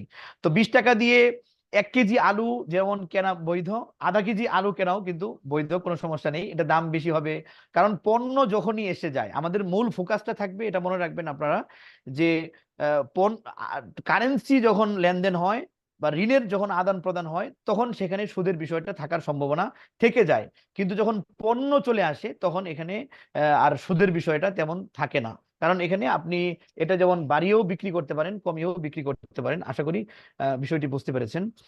লেট ইলেকট্রিসিটি বিল, আমরা যারা বাসা বাড়িতে থাকি অনেক সময় দেখা যায় যে আপনি মাসের যে নির্ধারিত সময় আছে সেই সময় যখন ক্রস করেন তখন একটা অতিরিক্ত দেওয়ার বিষয়টা থাকে, তো এইটা তারা জরিমানা হিসেবে নিয়ে থাকে। আমরা আগেই বলেছি যে লাইবিলিটি ক্রিয়েট হওয়ার পর মেয়াদান্তে বাড়ানো এটা সুদ। তো এখানে আপনি উদাহরণস্বরূপ 20 ইউনিট কারেন্ট আপনি ইউজ করেছেন, তো আপনার এটা বিল আসবে উদাহরণস্বরূপ 700 টাকা। তো 700 টাকা আপনি ব্যবহার করেছেন, 700 টাকা সে বিল দিলই, তাহলে এখানে অতিরিক্ত 30 টাকা এটা কিসের বিনিময়ে? লাইবিলিটি ক্রিয়েট হওয়ার পর মেয়াদান্তে অতিরিক্ত নেওয়া, এটাকে আমরা সুদ বলবো। তাহলে এখানে কোম্পানি এখানে বিকল্প কি করতে পারে? হ্যাঁ, কোম্পানি এখানে বিকল্প করতে পারে, কোম্পানি পরের মাসে তার বিল বাড়িয়ে দিতে পারে অথবা তার লাইনটা কেটে দিতে পারে, এভাবে তারা সুদ থেকে সহজেই বেঁচে থাকতে পারে। আশা করি বিষয়টি আপনারা বুঝতে পেরেছেন। আরেকটি বিষয়, আমাদের যেই আমাদের সমাজে আমরা সুদ বলে স্বাভাবিকভাবে যে সমস্ত বিষয়গুলো জানি, আমি কিছুটা হলেও বিস্তারিতভাবে আলোচনা করার চেষ্টা করেছি। আরো কিছু বিষয় রয়েছে যেগুলো আমাদের সমাজে সাধারণত আমরা এগুলো সুদ যে হয় বা রিবা যে হয় এটা আমাদের কল্পনাতেই আসা মুশকিল হয়ে যায় অনেক সময়। একটা হচ্ছে যে ধানের বিনিময়ে ধান ক্রয় করা। উদাহরণস্বরূপ সিজন একবারে শেষের দিকে কৃষকের গোলায় ধান নেই, তো কৃষক এক ভাইয়ের কাছে বললো যে ভাই আমার তো ধান শেষ, আমাকে আপনি 1 মণ ধান আমাকে দেন, এই সিজন চলে আসছে, 1 মাস পরে আমি ধান ভাঙিয়ে আপনাকে 1 মণ ধান দিয়ে দিব। তো এই যে সিস্টেমটা, এটা এটা কিভাবে ইসলামী শরীয়ত দেখে, এটার আমরা দুইভাবে দেখতে পারি। একটা হচ্ছে তার যেখানে কন্ট্রাক্টটা হচ্ছে, এখানে কন্ট্রাক্টর মূল ভিত্তিটা কি, মূল বিষয়টা কি। এখানে যদি সে এভাবে বলে থাকে যে ভাই আমাকে ধার দেন, 1 মাস পরে আমি আপনাকে দিয়ে দিব, হ্যাঁ, তাহলে তো কোনো সমস্যা নেই, সে সওয়াব পাবে, সে কর্জ দিবে, আবার সে 1 মাস পরে পেয়ে যাবে, হ্যাঁ, এটা তো খুব ভালো বিষয়, সওয়াব পাবে। আর আমরা জানি যে ধারের মধ্যে বেশি কম দেওয়া যাবে না, সুতরাং 1 মণ ধান যদি আপনি ঋণ নেন তাহলে আপনাকে 1 মণ ধানই দিতে হবে, কম বেশি দেওয়া যাবে না, এটা কোনো সমস্যা নেই। যদি কম বেশি না হয় তাহলে ঋণের চুক্তি হতে পারে। কিন্তু যদি এখানে বাই সেলিং বেসড কন্ট্রাক্টে চলে যান, যে তুমি আমাকে 1 মণ ধান দাও, এটাকে আমি তুমি আমার নতুন যে ধান আছে আমি পাবো, সেটার বিনিময়ে আমি এটাকে কিনে নিব, এমন যদি হয়, যদি বাই সেলিং বেসড কন্ট্রাক্টে আপনি চলে যান, তখন কিন্তু এখানে সুদের বিষয় চলে আসবে। তার মানে হচ্ছে যে ধানের বিনিময়ে ধান, আমি সহজেই সূত্রটা আপনাদেরকে বলবো, আশা করি আপনারা ক্যাচ করতে পারবেন ইনশাল্লাহ। যে প্রিয় নবীজি হাদিসের মধ্যে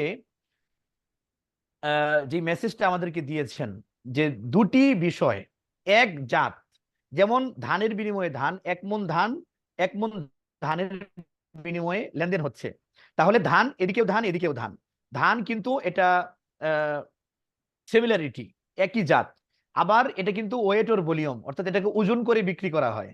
তার মানে হচ্ছে আমি এমন দুটি পণ্য যদি ক্রয় বিক্রয় করি যার মধ্যে ওয়েট ওর ভলিউমও থাকবে এবং সিমিলারিটি থাকবে, এক জাতের থাকবে, তখন প্রিয় নবীজি বলেছেন, যেটা সহিহ মুসলিমে এসেছে, যে সমান সমান লেনদেন করতে হবে এবং নগদে করতে হবে।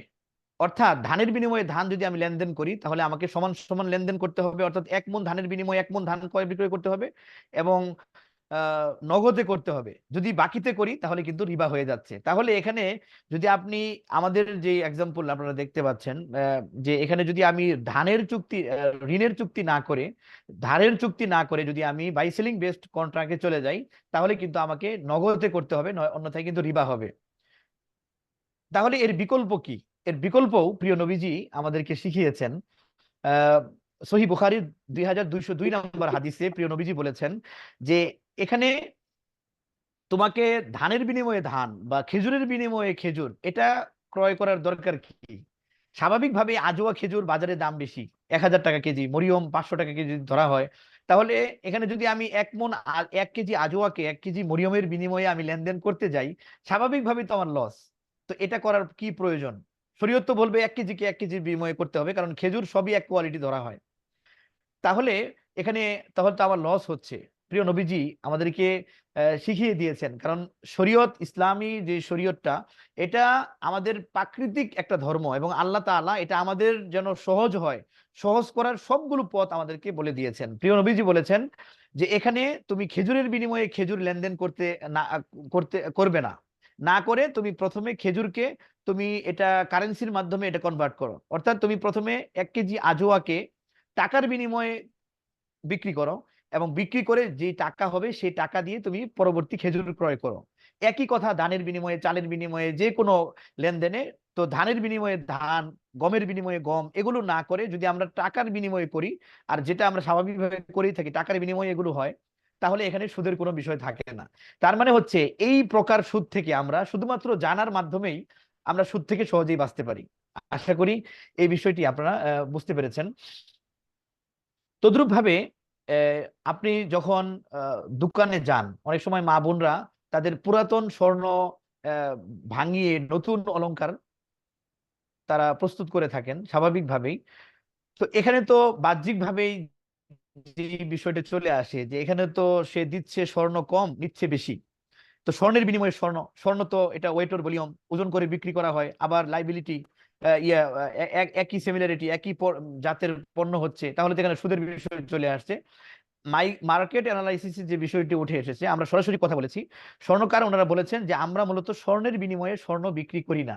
আমরা প্রথমে পুরাতন স্বর্ণকে একটা মূল্য ধরি, মূল্য ধরে এরপরে সে যে সে যদি আরো বেশি স্বর্ণ এখানে প্রস্তুত করতে চায় অলংকারে, তাহলে আমরা তার কাছ থেকে সেই পরিমাণ টাকা নেই, টাকা নিয়ে টাকার বিনিময়ে মূলত এখানে কনভার্ট হয়। তার মানে আমরা এখানে সহজেই বুঝতে পারছি যে এখানে সুদের বিষয়টা আমাদের সমাজে একেবারেই জিরো। এক কথায় বলতে গেলে পণ্যের কমোডিটি বেসড যে ইন্টারেস্টটা, যেটা রসুলের যুগে ছিল, এটা আমাদের সমাজে একেবারেই কম। কিন্তু একেবারেই যে নাই এরকম কোনো বিষয় না, আছে।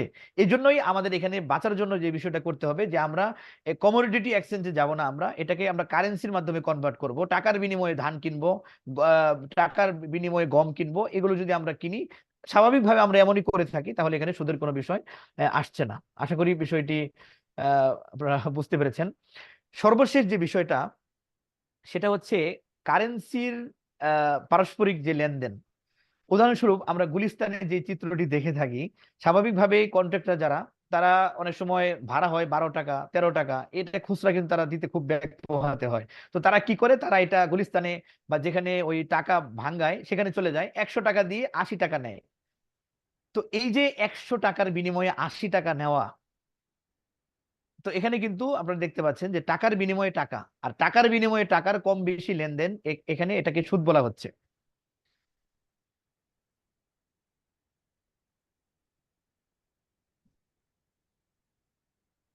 টাকার বিনিময়ে টাকা, এখানে কিন্তু সুদ বলা হচ্ছে।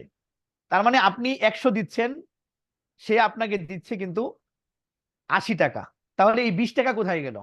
এই 20 টাকাটা হচ্ছে কোনো এর কোনো বিনিময় নেই, এর কোনো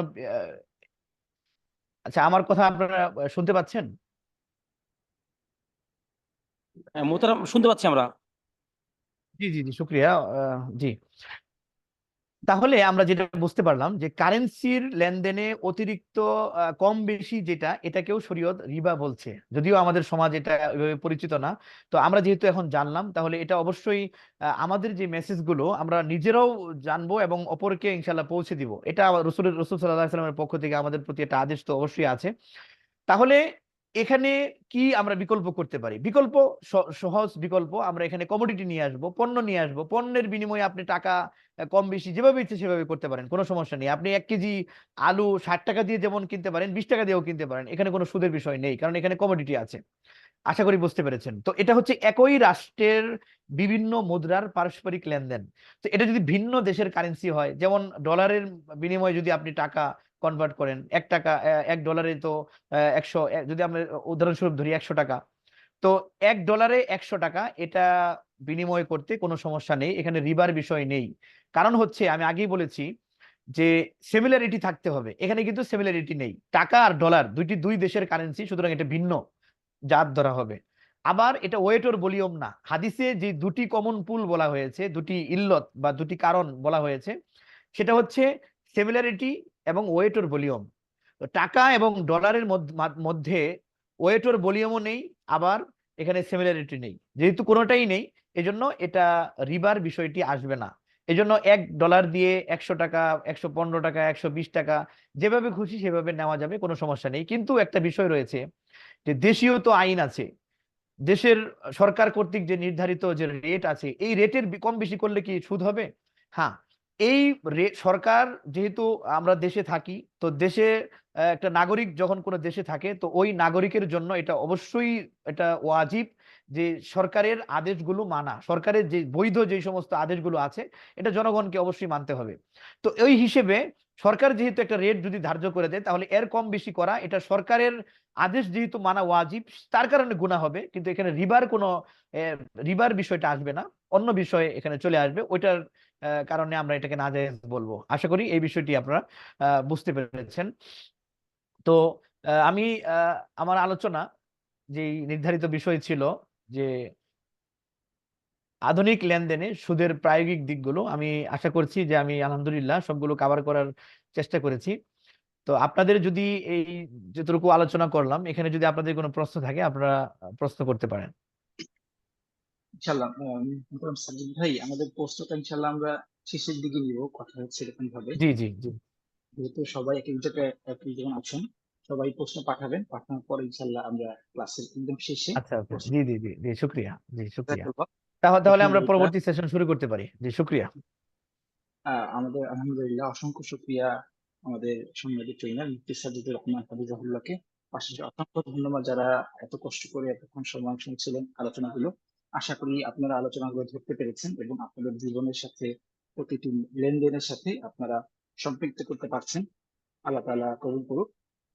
আলহামদুলিল্লাহ, এই মুহূর্তে আমরা চলে যাচ্ছি আমাদের আজকের এই ক্লাসের এই দ্বিতীয় সেশনে। আমরা ইনশাল্লাহ দ্বিতীয় সেশন আমাদের দ্বিতীয় সেশন নেবেন ইনশাল্লাহ আমাদের আইএফএ কনসালটেন্ট সম্মানিত কো-ফাউন্ডার ডিরেক্টর ডক্টর মুফতি ইউসুফ সুলতান হাফিজাহুল্লাহ আমাদের মাঝে ইতিমধ্যে যুক্ত হয়ে আছেন, আমাদের সম্মানিত শেখ। আমরা জানি যে আমরা দ্বিতীয় সেশনটি আমাদের অনুষ্ঠিত হবে আমাদের আজকের কাছে যে মূল উদ্দেশ্য, আপনারা এতক্ষণ যা আলোচনা শুনছিলেন আপনাদের মাথায় নিশ্চয়ই অনেক ধরনের প্রশ্ন এসেছে যে কেন আমরা আসলে সুদ থেকে বিরত থাকবো। সুদটা আমাদের জন্য আমরা পারতপক্ষে একদম বাস্তব স্বাভাবিক দৃষ্টিকোণ হয়তো বুঝতে পারি না সুদটা, রিবা, সুদ কিভাবে আমাদের সমাজে খারাপ প্রভাব ফেলছে, কেনই বা ইসলাম এই সুদকে হারাম করলো। এই জিনিসগুলো হয়তো বা আমরা অনেক সময় চিন্তাও করি না, এই চিন্তা করলে অনেক সময় স্বাভাবিক দৃষ্টিতে আমরা বুঝতে পারি না। তো এই দিকগুলো নিয়ে ইনশাআল্লাহ আলোচনা করবেন এখন আমাদের সম্মানিত শেখ ডক্টর মুফতি ইউসুফ মির্জাহুল্লাহ। আমি শুনতে পাচ্ছেন আমার কথা? হ্যাঁ, জি আলহামদুলিল্লাহ আমরা শুনতে পাচ্ছি। জি, জি শেখ মুফতি ইউসুফ মির্জাহুল্লাহ, আপনি কি শুনতে পাচ্ছেন? জি জি, আমিও শুনতে পাচ্ছি। আসসালামু আলহামদুলিল্লাহ, আমি আলাইকুম ওয়া রাহমাতুল্লাহি ওয়া বারাকাতুহু। সম্মানিত সাহেবকে আমাদের বর্তমান সেশনটি শুরু করার জন্য অনুরোধ করছি ইনশাআল্লাহ। জি, আমি শুরু করছি। বিসমিল্লাহির রহমানির রহিম। আলহামদুলিল্লাহি রাব্বিল আলামিন ওয়াসসালাতু ওয়াসসালামু আলা মুহাম্মাদিন সাইয়্যিদিল মুরসালিন ওয়া আলা আলিহি আজমাইন। আলহামদুলিল্লাহ, আমরা আজকে রিবা, সুদ, ইসলামী অর্থনীতি, ইসলামী ফাইন্যান্স নিয়ে চমৎকার আলোচনা শুনছি। এগুলো আমাদের মুমিন জীবনের জন্য অত্যন্ত গুরুত্বপূর্ণ বিষয়, যেগুলো না জানলেই নয়। কারণ আমরা প্রতিনিয়ত আমাদের ব্যক্তিগত জীবনে, আমাদের পারিবারিক, সামাজিক, রাষ্ট্রীয় জীবনে নানা রকম অর্থনৈতিক লেনদেন করে থাকি। এটা হোক আমাদের কোনো কিছু ক্রয় বিক্রয় করা, অথবা বাসা ভাড়া বা বিভিন্ন রকম ভাড়া, গাড়িতে চড়া, রিক্সা ভাড়া, এগুলো সব বিভিন্ন অর্থনৈতিক বা আর্থিক লেনদেন। আবার বিভিন্ন ইনভেস্টমেন্ট, বিনিয়োগ আমরা করে থাকি। এই সকল কিছুতে রিবা আসলে কিভাবে আমাদের আহ হতে পারে এবং কিভাবে আমরা সেগুলো থেকে বেঁচে থাকবো, এটা জানা প্রত্যেক মুমিনের জন্য ওয়াজিব। কেন? কারণ রিবা হারাম, রিবা থেকে বেঁচে থাকা ওয়াজিব, যে কোনো হারাম থেকে বেঁচে থাকা ওয়াজিব। এখন আমি যদি না জানি যে কোনটা রিবা কোনটা রিবা না, কিভাবে আমি হারাম থেকে বেঁচে থাকবো? যেমন নামাজ পড়া আমাদের জন্য ফরজ। এখন নামাজ কিভাবে পড়বো এটা যদি আমি না জানি, তাহলে কিভাবে আমি নামাজ পড়বো? তাই নামাজ কিভাবে পড়া হয় এটা জানা আমার জন্য ফরজ। রাসূল সাল্লাল্লাহু আলাইহি ওয়াসাল্লাম বলেছেন, তলাবুল ইলমি ফরিদাতুন আলা কুল্লি মুসলিম। প্রয়োজনীয় জ্ঞান, নেসেসারি নলেজ অর্জন করা প্রত্যেক মুমিনের উপর, প্রত্যেক মুসলিমের উপর, নর কিংবা নারী, এটা ফরজ। আমাদের নিজ উদ্যোগেই আসলে এই জ্ঞানগুলো অর্জন করা জরুরি, এবং আজকের এই উদ্যোগকে আমরা অত্যন্ত স্বাগত জানাই। আমরা মনে করি যে এটা একটি যুগান্তকারী উদ্যোগ, এবং যেভাবে আপনারা বাংলাদেশের শান্তি রক্ষায় এবং বিভিন্ন ক্ষেত্রে অবদান রেখে যাচ্ছেন, এই জিনিসটা যদি আপনাদের নিজেরও জানা থাকে, নিজেদের জন্য তো বটেই, বিভিন্ন ক্ষেত্রে আপনারা অন্যদেরকেও এগুলো জানাতে পারবেন, সচেতন করতে পারবেন, এবং ওভারঅল আমরা আমাদের ইমান রক্ষা করতে পারবো, এবং আমাদের সোসাইটিও, আমাদের সমাজ অত্যন্ত বেনিফিটেড হবে ইনশাআল্লাহ। তা আমার সেশনে আমি আলহামদুলিল্লাহ, আমরা একটু আগে যে সেশনটি শুনলাম এবং দেখলাম, মাওলানা মুফতি সাজ্জাদুর রহমান, তিনি আমাদেরকে অত্যন্ত ডিটেইলে রিবা সম্পর্কে আলোচনাগুলো করেছেন।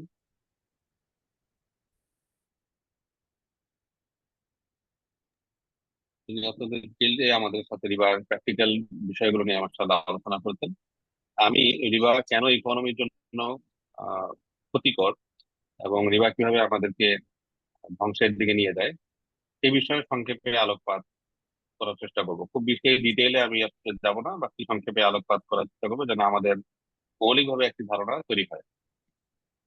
প্রথম বিষয় হচ্ছে, আমরা যখন ইসলামী অর্থনীতির কিছু কনসেপ্ট লেভেলে চিন্তা করি, অন্যান্য যে আমাদের প্রচলিত অর্থনীতি আছে, বিশেষ করে ক্যাপিটালিজম বা পুঁজিবাদ, যেটা আমরা পুরো বিশ্বে এখন চর্চিত হতে দেখছি। সোশ্যালিজম ওভাবে আসলে নেই, সমাজতন্ত্রবাদ ওভাবে এখন নেই। মূলত আমাদের দেশ যখন স্বাধীন হয় ওই সময় সমাজতন্ত্রবাদ অত্যন্ত বলা যায় ডমিনেন্ট ছিল বিভিন্ন জায়গায়।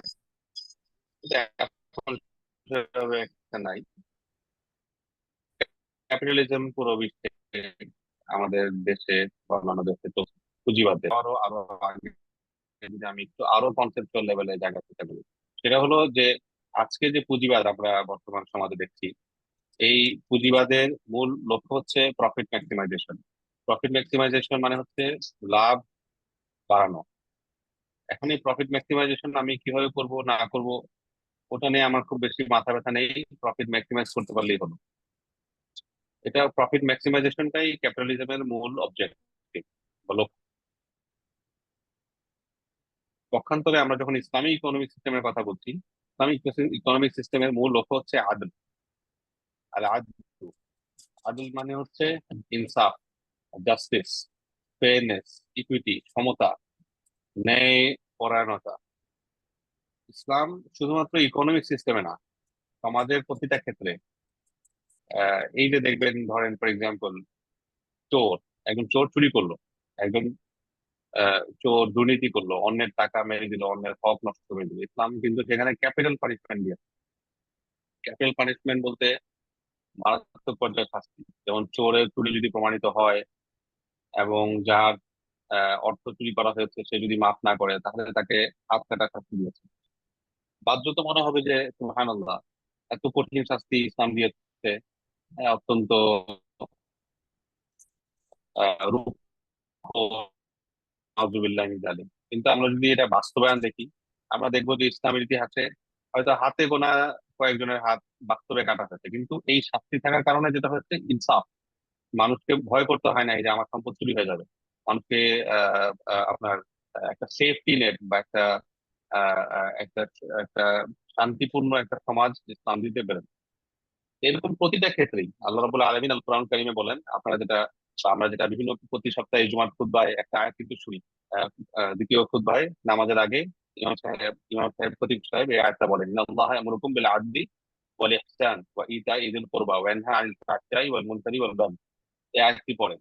এই আয়াতের অর্থ কি? ইন্নাল্লাহা ইয়ামুরুকুম বিল আদলি মানে আল্লাহ আপনাদেরকে তোমাদেরকে ইনসাফ করার, আদল করার নির্দেশ দিচ্ছেন। তাহলে এই যে ইনসাফের কথা আমরা বলছি, এই ইনসাফ সকল ক্ষেত্রে, আমাদের পরিবারে, আমাদের হাজবেন্ড ওয়াইফের সাথে, আমাদের সন্তানদের সাথে, আমাদের পিতা মাতা, আমাদের চাচা চাচি, দাদা দাদি, নানা নানি, সবার সাথে, একইভাবে আমাদের সোসাইটিতে, আমাদের চারপাশে যারা প্রতিবেশী আছে তাদের দ্বারা শুরু, এরপর যারা গরিব আছেন, দুঃখী আছেন, সবার সাথে যেন ইনসাফ হয়, সবার সাথে যেন আপনার একটা একটা শান্তিপূর্ণ ব্যবহার হয়। একইভাবে রাষ্ট্রের রাষ্ট্রের কাজ হবে যে রাষ্ট্রের যারা সুবিধা বঞ্চিত, তাদের রাইট যেন আপনার নিশ্চিত করা যায়। সমাজের সবাই যেন আপনার একটা ন্যায়পরায়ণ রাষ্ট্রের মধ্যে থাকতে পারে। একটা আমরা পুরো পুরো বিশ্বের কথা যদি ধরি সেখানে তাই। তাহলে জাস্টিসটা হচ্ছে, আর আদল হচ্ছে পুরো ক্যারিয়ার মূল অবজেক্টিভ হচ্ছে আদল প্রতিষ্ঠা করা, ন্যায় প্রতিষ্ঠা করা। ইকোনমিক সিস্টেমে বা অর্থনীতিতে কিভাবে আমরা ন্যায় প্রতিষ্ঠা করব, এই এই এই এই ন্যায় প্রতিষ্ঠা করারই ফার্স্ট স্টেপ হচ্ছে সমাজ থেকে রিবা বা সুদকে দূর করা। এটাই একমাত্র না, বাকি এটা একটা বড় চাঙ্ক। এর বাইরে আরো অনেক ছোট ছোট চাঙ্ক আছে যেগুলো আমি কিছু তুলে ধরবো ইনশাআল্লাহ। তাহলে যাই হোক, যেটা বলার চেষ্টা করছিলাম যে অবজেক্টিভই আমাদের শরিয়াত ইসলামিক ইকোনমিক সিস্টেমের হচ্ছে জাস্টিস প্রতিষ্ঠা করা, ন্যায় প্রতিষ্ঠা করা। যেটা পুঁজিবাদে মূল প্রতিপাদ্যতা হচ্ছে প্রফিট ম্যাক্সিমাইজেশন বা লাভ বাড়ানো। আইনের জায়গা থেকে যদি বলি, পুঁজিবাদের সকল আইন মানুষের তৈরি করা। মানুষ যখন আইন তৈরি করে তখন সে বায়াস হয়। বায়াস বলতে সে কাউকে সুবিধা বেশি দিতে গিয়ে আরেকজনকে সুবিধা বঞ্চিত করে। এটা হয় কারণ মানুষের সেই ক্যাপাসিটিই নাই যে মানুষ সকল পক্ষকে একটা সমাধান দিবে একই সময়। হয়তো সে বড় লোককে আপনার সুবিধা দিচ্ছে, আবার হয়তো গরিবকে সুবিধা দিচ্ছে, কাউকে না কাউকে সুবিধা দিচ্ছে না, বিক্রেতাকে সুবিধা দিচ্ছে, একজনকে সুবিধা দিতে গিয়ে আরেকজনকে জুলুম করছে। এটা হচ্ছে ম্যান মেড ল বা মানব রচিত আইনের বিষয়। যখন শরিয়া বা ইসলামী ইকোনমিক্স এর কথা বলি, আমাদের এই আইনের মূল যে মানে জিস্ট, প্রত্যেকটা আইনের কিছু থাকে জিস্ট আর কিছু হচ্ছে আপনার অ্যাডিশনাল অপারেশনাল। যেমন আমাদের দেশের আইনের কথা যদি বলি, কিছু হচ্ছে অ্যাক্ট, আবার এই অ্যাক্ট গুলোর আপনার আদলে বা অথবা এই অ্যাক্ট গুলোর আহ, আপনার সাবসিডিয়ারি হিসেবে আমরা দেখবো অনেক গাইডলাইন্স আছে, বিভিন্ন সার্কুলার আছে, ইত্যাদি ইত্যাদি। আচ্ছা, আপনারা কি আমার সাউন্ড ঠিক মতো শুনতে পাচ্ছেন? একটু যদি কনফার্ম করেন, আমার সাউন্ড কি আপনাদের কাছে ক্লিয়ার? আহ, আহ, শাইখ, একটু সাউন্ডটা একটু পরিষ্কার হচ্ছে না, একটু বেঁধে বেঁধে আসতেছে আর কি। বেজে বেজে আসছে? একটু তাহলে এটা মানে ইন্টারনেট ক্লিয়ার ক্লিয়ার হচ্ছে না মনে হয়। মাইক্রোফোনটা একটু মুখে থেকে একটু মানে সরা রাখলে হয় আর কি। মাইক্রোফোনটা একটু মানে একটু দূরে রাখলে মনে হয় ভালো হতে পারে।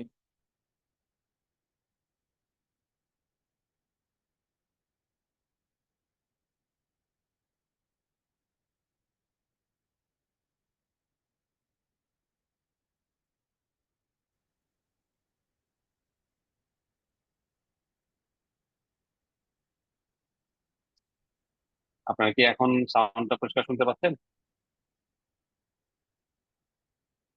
জি শাইখ, আমরা শুনতে পাচ্ছি ইনশাল্লাহ। আগের তুলনায় কি বেটার নাকি আগের আগের মতোই? আগের তুলনায় বেটার। আচ্ছা আচ্ছা, ওকে। সম্ভবত এটা ইন্টারনেট কানেকশনের বিষয় ছিল, আমি ইন্টারনেট ডিফারেন্ট একটা কানেকশনে গিয়েছি। আশা করি আগের থেকে ভালো হবে, আমি আবার দেখছি।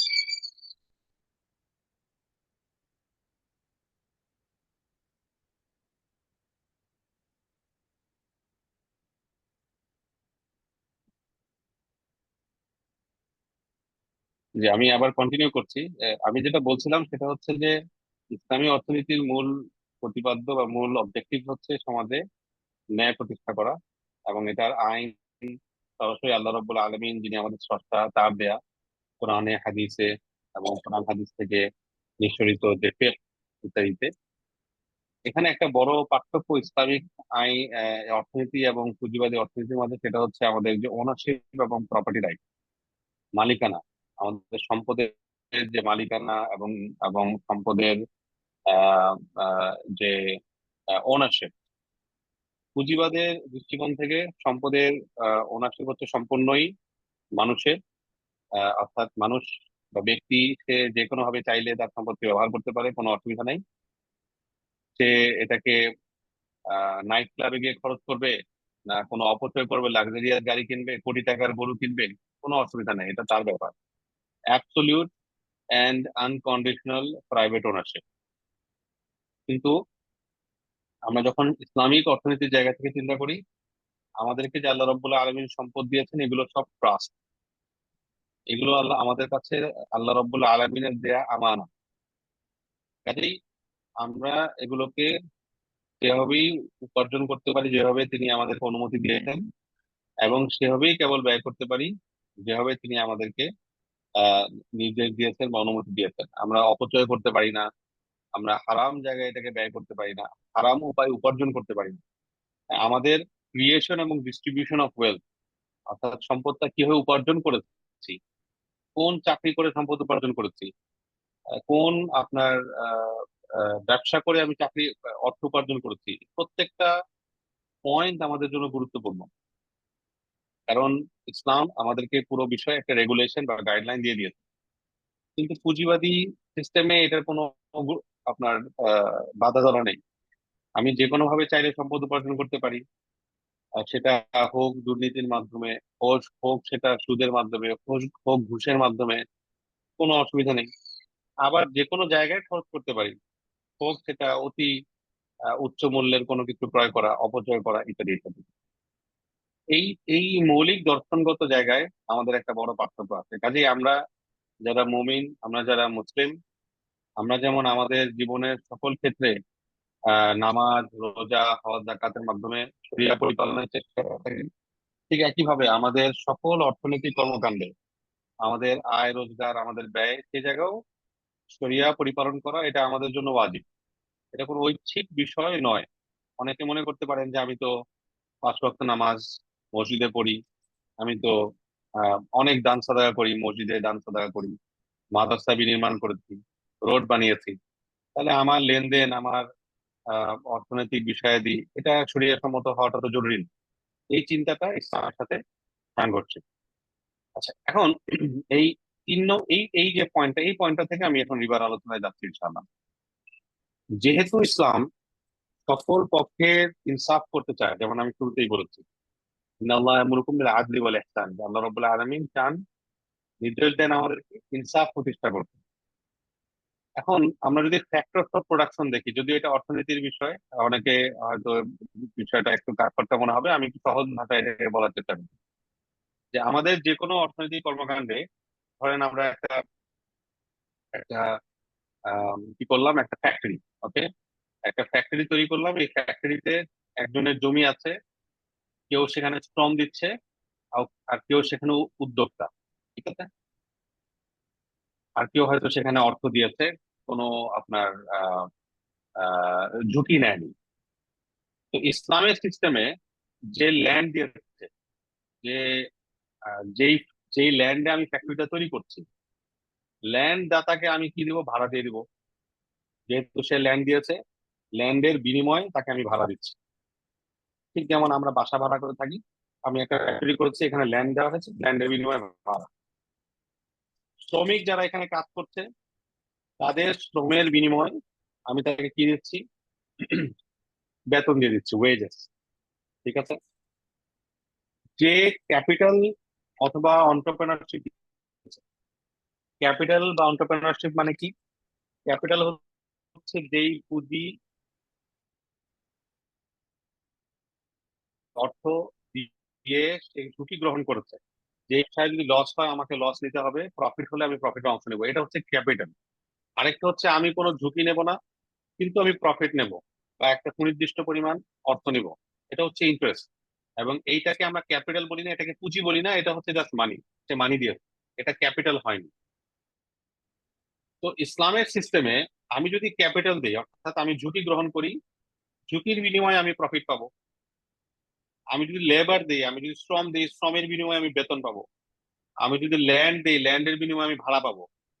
কিন্তু শুধু মানি দিলাম, অর্থাৎ কোনো ঝুঁকি গ্রহণ করলাম না, এইটার কোনো বিনিময় আমার নেই, হতে পারে না।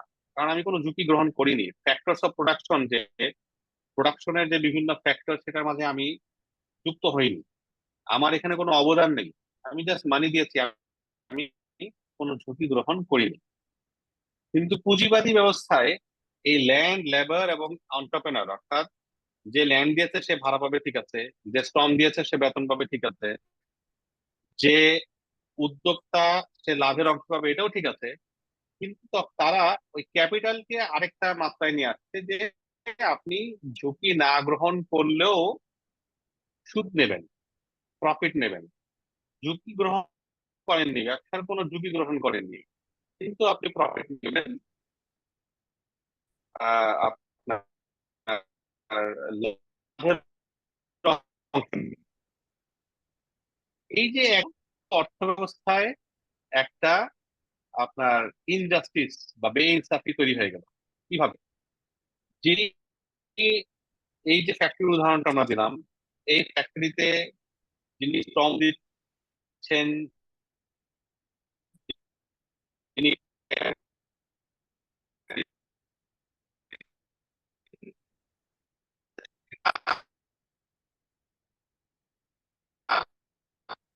শ্রম 1,00,000 টাকা দিচ্ছি, ল্যান্ড যিনি দিয়েছেন তাকে রেন্ট দিচ্ছি, যিনি লেবার দিয়েছেন, শ্রম দিয়েছেন, তাকে আমরা বেতন দিচ্ছি, যিনি উদ্যোক্তা হিসেবে এখানে সময় দিয়েছেন তাকেও আমরা প্রফিটের অংশ দিচ্ছি। কিন্তু আরেকটা পার্টি এখন চলে আসলো, সেটা আধুনিক সময় ব্যাংক, যে বলছে আমি কোনো ঝুঁকি নেব না, আমি কোনো রিস্ক নেব না, কিন্তু তুমি আর যে টাকা নিলে এটার বিপরীতে আমাকে ইন্টারেস্ট বা সুদ আমাকে দিয়ে দিতে হবে। এই যে একটা পার্টিকে আমি কোনো ঝুঁকি গ্রহণ ছাড়াই একটা একটা স্পেসিফিক অ্যামাউন্ট ইন্টারেস্ট আমি দিয়ে দিচ্ছি, এটার ফলে অন্য যে পার্টিগুলো ছিল, যাদের এখানে লাভের থেকে বেতন যাবে, যাবে, প্রফিট যাবে, এবং একই সঙ্গে যাদের আপনার উদ্যোক্তা হিসেবে প্রফিট যাবে, এই সকল পক্ষ ক্ষতিগ্রস্ত হচ্ছে। তারা তাদের যে প্রাপ্য ছিল সে প্রাপ্য থেকে কখনো কখনো বঞ্চিত হচ্ছে, কখনো কখনো কম পাচ্ছে। এই মৌলিক জায়গাটাতে আপনার ডিফারেন্সিয়েশনের কারণে পুরো অর্থনীতিতে এটা প্রভাব পড়ছে কিভাবে, সেটা আমি সামনের কিছু স্লাইডে ইনশাল্লাহ আলোচনা করব। আহ, আমি আবারও একটু ফিরে যাই যে আমরা জানি যে আল্লাহ রাব্বুল আলামিন রিবা হারামের ব্যাপারে আমাদেরকে খুব কড়া ভাষায় হুঁশিয়ারি করেছেন। তিনি বলেছেন, এই আয়াতে তো বলেছেন নামাল বেয়উ মিসলু রিবা, যারা ইয়া বলতো, মুশরিকরা বলতো যে ক্রয় বিক্রয় হচ্ছে রিবার মতোই, কিন্তু আল্লাহ রাব্বুল আলামিন ক্রয় বিক্রয় হালাল করেছেন এবং রিবাকে হারাম করেছেন। এবং এরপরে আরেকটি আয়াতে বলেছেন আপনার ইয়া আইয়ুহাল্লাযীনা আমানু ইয়া আইয়ুহাল্লাযীনা আমানু তাকু ওয়া যারু মা বাকিয়া মিনার রিবা ইন কুনতুম মুমিনিন ফাইন লাম তাফআলু ফাআযানু বিহারবিন মিনাল্লাহি ওয়া রাসূলিহি। হে মুমিনগণ, তোমরা আল্লাহকে ভয় করো এবং রিবা ছেড়ে দাও, অর্থাৎ আগে যে রিবা বা সুদ খেয়েছো সেটা ছেড়ে দাও যদি তোমরা প্রকৃত মুমিন হয়ে থাকো। যদি তোমরা না করো তাহলে তোমরা আল্লাহকে এবং আল্লাহ রসুলের সাথে আল্লাহ এবং আল্লাহ রসুলের সাথে যুদ্ধের জন্য ঘোষণা দাও। ফাআযানু বিহারবিন মিনাল্লাহি ওয়া রাসূলিহি। কোরআনের এই আয়াতটি অত্যন্ত ভয়ঙ্কর একটি আয়াত, যে আয়াতে আল্লাহ রাব্বুল আলামিন আমাদেরকে তার সাথে, তার রসুলের সাথে যুদ্ধের ব্যাপারে প্রস্তুত হতে বলেছেন। আচ্ছা, তো এই আয়াতের প্রতিপাদ্য হচ্ছে কি, এটা আরেকটা আয়াতে আছে যে আমাদের সম্পদ যেন আমাদের কাছে কুক্ষিগত না হয়ে যায়। রিবা হওয়ার একটা মৌলিক কারণ হচ্ছে যখন সম্পদ আমাদের কাছে কুক্ষিগত হয়ে যায়। যখন সম্পদ আমার কাছে কুক্ষিগত হয়ে যাচ্ছে, আমি বিনিয়োগ করছি না, আমি সম্পদকে দানও করছি না, তখনই কিন্তু এই মেন্টালিটি আসছে যে আমি সম্পদকে রেখেই কোনো প্রকার ঝুঁকি ছাড়া কিভাবে এখান থেকে অর্থ উপার্জন করব, কিভাবে এখান থেকে প্রফিট গ্রহণ করব। সেই প্রফিটটাকে তারা নাম দিয়েছে ইন্টারেস্ট বা সুদ। অর্থাৎ তারা ওই যে বলছে, মুশরিকরা বলেছে বাই মতো, যে আমি তো ক্রয় বিক্রয় করে লাভ করতে পারছি, কাজে আমি শুধু অর্থ দিয়ে আমি লাভ করতে পারবো না কেন? একই তো হলো বিষয়টা। এই যে একটা ক্ষমতা তারা টানার চেষ্টা করেছে, আল্লাহ রাব্বুল আলামিন আল কোরআন কারীমে সেটাই আমাদের নিষেধ করে দিয়েছেন, কাইলা ইয়াকুনা দুলাতান বাইনাল আগনিয়াই মিনকুম, সম্পদ যেন ধনীদের মাঝে কুক্ষিগত না হয়ে যায়, যেটা ক্যাপিটালিজমের মাঝে হয়। এখন রিবা আসলে কি করে? রিবা আমি যেমনটা আগে বলেছি, বা মাওলানা সাজ্জাদ আলোচনা করেছেন, মুফতি সাজ্জাদ, যে রিবা হচ্ছে loan of money or exchange of a commodity or debt for an extra value of service. যেখানে আমি কোনো অর্থ অথবা আম, কোনো ক্রয় বিক্রয় করলাম, ক্রয় বিক্রয়ের কারণে সেখানে একটা ডেট তৈরি হলো, একটা দায় দায় তৈরি হলো, এই দায়টাকে আমি এক্সচেঞ্জ করলাম এক্সট্রা ভ্যালু অফ সার্ভিস। দুঃখিত, কেউ কিছু বলছেন?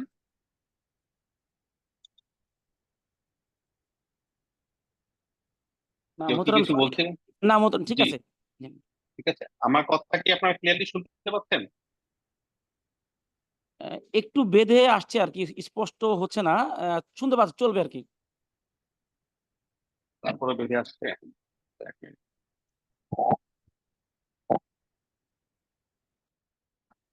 আচ্ছা, আমি দুঃখিত, আপনার আমার কথা ভালোভাবে শুনতে পাচ্ছেন না। এটা লাস্ট একটা ট্রাই করছি আরেক ভাবে। এবার আমার কথা কেমন শোনাচ্ছে এটা যদি বলেন একটু। এখন আপনি যেটা বলছেন সেটা পরিষ্কার শুনতে পাচ্ছি এখন। আচ্ছা, আলহামদুলিল্লাহ। আচ্ছা, ঠিক আছে, তাহলে আমি এভাবেই কন্টিনিউ করছি ইনশাআল্লাহ।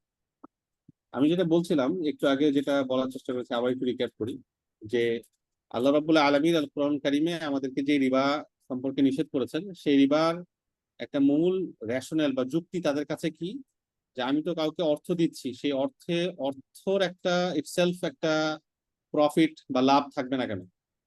আমরা বলার চেষ্টা করছি যে হ্যাঁ, অর্থের লাভ থাকবে যদি আপনি সেটার বিনিময়ে ঝুঁকি গ্রহণ করেন। ঝুঁকি যদি গ্রহণ না করেন, শুধুমাত্র কাউকে অর্থ দিয়েছেন ধার হিসেবে বা লোন হিসেবে, সেটার বিপরীতে যদি প্রফিট গ্রহণ করা হয়, সেটাকে আমরা ইন্টারেস্ট অথবা সুদ অথবা রিবা বলবো, যেটা আল্লাহ রাব্বুল আলামিন হারাম করেছেন।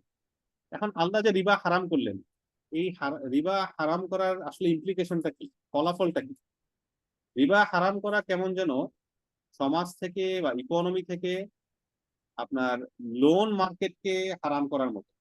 আমাদের সমাজে যে কত রকম লোন মার্কেট বলতে লোনের বাজার কোথায়? ব্যাংক এক একটা লোনের বাজার, ক্ষুদ্র ঋণ এক একটা লোনের বাজার, সমিতি লোনের বাজার, তারপর গ্রামের যে মহাজনী সুদে যারা ঋণ দেয়, তারাও এক একটা লোন মার্কেট। এই প্রত্যেকে যেন এক একজন লোনের বাজার তৈরি করে রেখেছে, ঋণের বাজার তৈরি করে রেখেছে।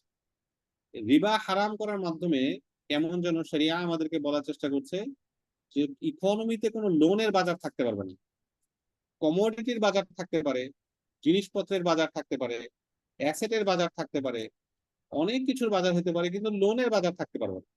কারণ যখনই এখানে লোনের বাজার হবে তখনই সেখানে অন্যায়ভাবে কোনো এক পক্ষ আরেক পক্ষের উপর আপনার অধিগ্রহণ করবে, অন্যায়ভাবে সে কারো হক নষ্ট করবে, এবং ইকোনমিতে তখন আপনার একরকম অস্থিতিশীলতা তৈরি হবে, যেটা বর্তমান পুরো বিশ্বে আমরা এখন এটা ভোগ করছি। বিশেষ করে 2007-08-এ অর্থনৈতিক মন্দা হয়েছিল, এখন আবার করোনার পরবর্তী সময়ে আমরা এটা অত্যন্ত বেশি ফিল করছি। যাই হোক, আমরা যদি দেখি যে রিবা আসলে কেন আল্লাহ রাব্বুল আলামিন হারাম করেছেন, আমি একটু আগে যেটা ইঙ্গিত করেছিলাম এটা এই স্লাইডে আরো স্পষ্টভাবে দেয়া। মূল বিষয়টা হলো ইনজাস্টিস। রিবার মাঝে আপনার অর্থনৈতিক জুলুম, অর্থনৈতিক অবিচার নিহিত রয়েছে। কিভাবে?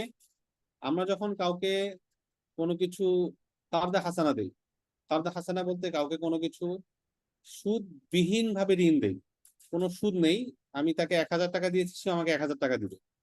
এখানে কি হচ্ছে, আমি তার কাছে নিশ্চয়তা চাচ্ছি যে দেখো তুমি এই ঋণটাকে যেভাবেই খরচ না করো, ডাজন্ট ম্যাটার, আমি আমার 1000 টাকা ফেরত চাই। অর্থাৎ আমি যে 1000 টাকা দিলাম এইটার কোনো ঝুঁকি আমি গ্রহণ করব না। ফাইন, আমি যেহেতু কোনো ঝুঁকি গ্রহণ করব না, আমি কোনো প্রফিটও এখান থেকে নিচ্ছি না, অর্থাৎ 1000 টাকা আমি দিলাম, 1000 টাকাই নেব। এটা হলো কর্দাল হাসান অথবা সুদবিহীন লোনের ক্ষেত্রে হচ্ছে। ইজারায় কি হচ্ছে? ইজারা মানে রেন্ট। যেমন একটু আগে আমি ল্যান্ড দিয়ে বললাম, ধরেন আমরা কাউকে গাড়ি ভাড়া দিচ্ছি, তাহলে সে গাড়িটা ব্যবহার করবে, গাড়িটা একটু হয়তো আপনার একটু হয়তো ইয়া হবে, কি বলে আপনার ক্ষতিগ্রস্ত হবে বা একটু হয়তো ড্যামেজ হবে। এই যে ক্ষতিগ্রস্ত হওয়ার ঝুঁকি আমি নিচ্ছি, এর বিনিময়ে আমি ভাড়া পাচ্ছি। কাউকে বাসা ভাড়া দিলাম, বাসা ভাড়ার ক্ষেত্রে আমি আমার বাসাটা হয়তো একটু নষ্ট হবে তার ব্যবহারের কারণে, রংটা নষ্ট হবে অথবা অন্যান্য জিনিসপত্র, পানির লাইন একটু নষ্ট হবে, কিন্তু ওই নষ্টের বিপরীতে আমি কিন্তু কি নিচ্ছি? ভাড়া নিচ্ছি। অর্থাৎ আমি একটা ঝুঁকি নিচ্ছি ক্ষতিগ্রস্ত হওয়ার, সেই ঝুঁকির বিনিময়ে আমি একটা ভাড়া নিচ্ছি। আমরা যখন কোথাও পার্টনারশিপে বিনিয়োগ করি, সেই বিনিয়োগে আমি লসের একটা ঝুঁকি গ্রহণ করছি, যে আমার বিনিয়োগে লস হতে পারে, সেই লসের বিপরীতে আমি একটা প্রফিট পাচ্ছি। তাহলে দেখেন, যখন আমি ঝুঁকি নিলাম না কর্দে হাসানা, আমি কোনো প্রফিট নিচ্ছি না। যখন ঝুঁকি নিচ্ছি আমি হয়তো ভাড়া কিংবা প্রফিট নিচ্ছি। কিন্তু রিবার ক্ষেত্রে কি?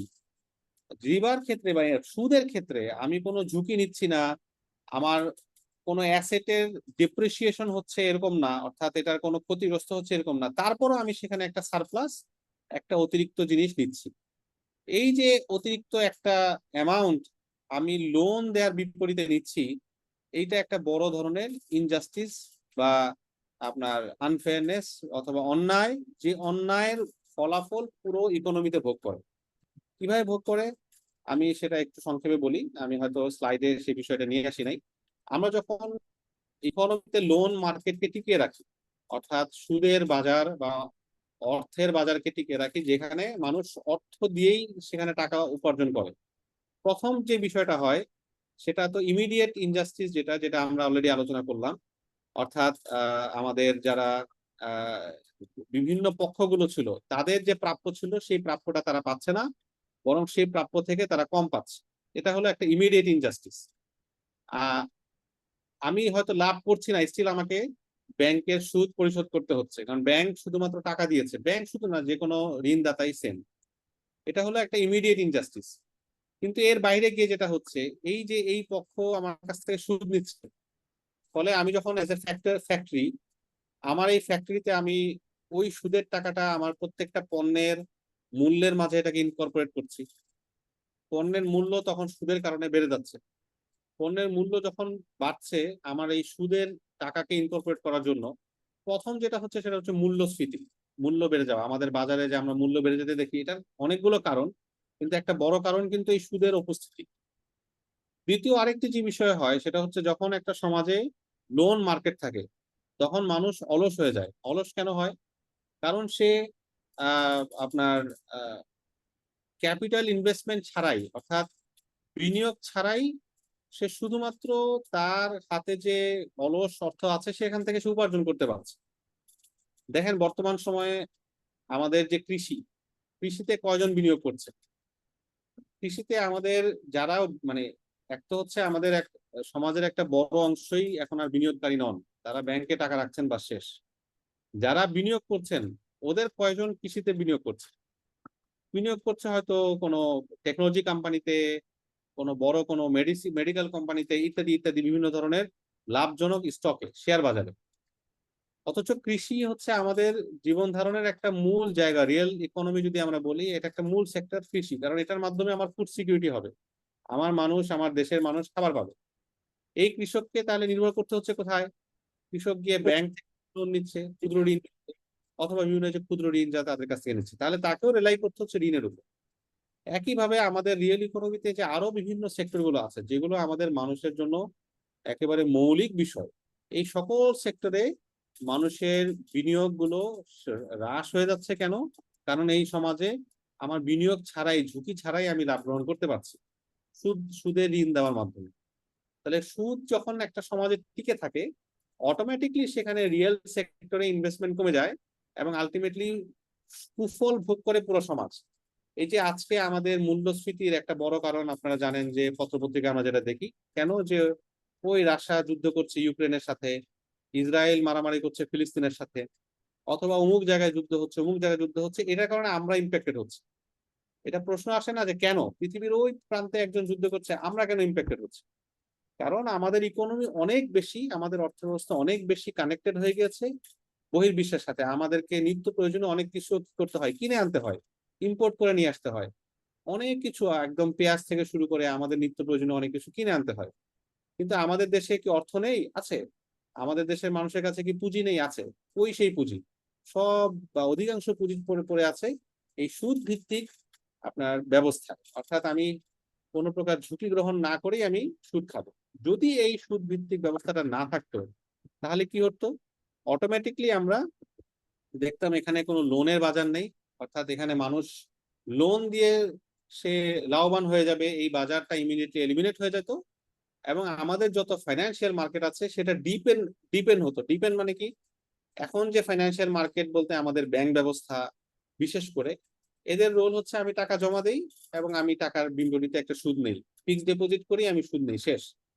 কিন্তু যদি এখানে লোন মার্কেটের কোনো অস্তিত্ব না থাকতো, সুদ না থাকলে, তাহলে আলটিমেটলি আমাদের প্রত্যেকটা ব্যাংক তারা রিয়েল ব্যবসার মাঝে বিনিয়োগে আগ্রহী হতো এবং আমাদের যাদের হাতে পুঁজি আছে, যারা আমরা টাকা ব্যাংকে জমা দেই, ব্যাংকের ভেতর দিয়ে আমরা রিয়েল ইকোনমিতে, কৃষিতে, আমাদের দেশে বিদ্যুৎ উদাহরণস্বরূপ বা অন্যান্য রাস্তাঘাট, সড়ক, এই জায়গাগুলোতে আমরা সরাসরি অর্থকে ডিপ্লয় করতে পারতাম। আমি আর বিস্তারিত আলোচনায় আরো কিছু স্লাইড ছিল, কিন্তু আমি সেদিকে যাচ্ছি না। আমি জাস্ট এই জায়গাটাতেই আরেকটু ইয়া করতে যাচ্ছি যে যখন আমাদের সমাজে রিবা বহুল চর্চিত হয়ে যায়, তখন আপনার অর্থের যে মূল ফাংশন, মানির মূল ফাংশন হচ্ছে, যেমন আমাদের হাতে যে টাকাটা কেন? টাকার মূল কারণ হচ্ছে এই টাকা দিয়ে আমি একটা কিছু কিনবো, লেনদেন করবো, মিডিয়াম অফ এক্সচেঞ্জ। অথবা আমি 10,000 টাকা আমার মাসিক বেতন আছে, এই 10,000 টাকার ভ্যালুটা যেন স্টোর অফ ভ্যালু, 10,000 টাকা আমার কাছে রক্ষিত থাকে, যে কোনো সময় আমি 10,000 টাকার মূল্যমানের জিনিসপত্র কিনতে পারি। কিন্তু যখনই আমি এই টাকাটাকে পণ্যের মতো লেনদেন করা শুরু করি, যে আমি 10,000 টাকা দিলাম, বিনিময়ে 11,000 টাকা পাবো, এই যে পণ্যের মতো যখন মানিকে আমরা লেনদেনের বস্তু বানিয়ে ফেলি, তখন মানির যে মূল নেচার, মানির বা অর্থের যে মূল বৈশিষ্ট্য, যে মূল্যমান ধরে রাখা, সেটা আর থাকে না। এখন এটাই হচ্ছে, আমি 10,000 টাকা জমিয়ে রেখেছিলাম উদাহরণের 5 বছর আগে, এখন সেটার মান 5,000 টাকা হয়তো নাই, 50%ও হয়তো নাই এখন এটার মূল্য। অথচ এটা হওয়ার কথা ছিল না, কারণ অর্থ আমি যখন জমিয়ে রাখছি এটার মূল্য অ্যাজ ইট ইজ থাকার কথা ছিল। এই মানি বা অর্থের মূল বৈশিষ্ট্য নষ্ট হয়ে যাচ্ছে রিবা অথবা সুদ অথবা ইন্টারেস্টের কারণে। কারণ সমাজে ইন্টারেস্ট থাকার কারণে এখন মানি লেনদেন হচ্ছে, মানি এখন পণ্য হয়ে গেছে। মানি ছিল পণ্য বিনিময়ের মাধ্যম, কিন্তু মানি নিজেই এখন পণ্য হয়ে গেছে। এবং এটার ফলে কি হচ্ছে? এটার ফলে আমরা আরো বেশি ডেপ্থে ঢুকে যাচ্ছি, প্রত্যেকে দায়গ্রস্ত, একটা রাষ্ট্র হিসেবে আমরা দায়গ্রস্ত।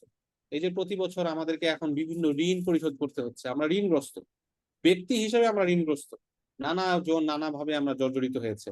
এটাকে আধুনিক পরিভাষায় ডেপ্ট স্লেভারি বা ঋণের দাসত্ব বলে আপনার বলা হয়ে থাকে।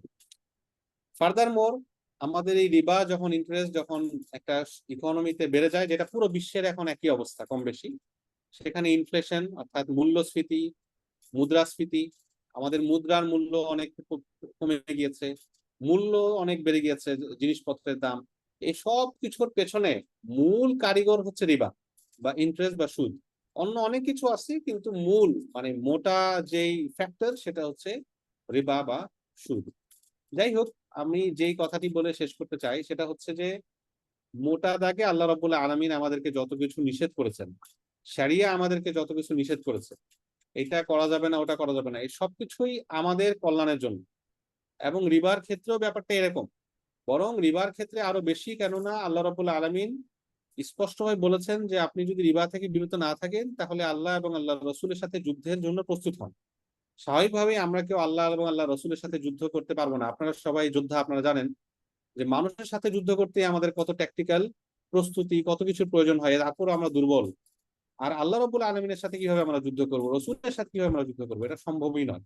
তার মানে এটা একটা থ্রেট। আল্লাহ রাব্বুল আলামিন আমাদেরকে সতর্ক হতে বলছেন যে দেখো, রিবার থেকে সম্পূর্ণভাবে দূরে থাকো।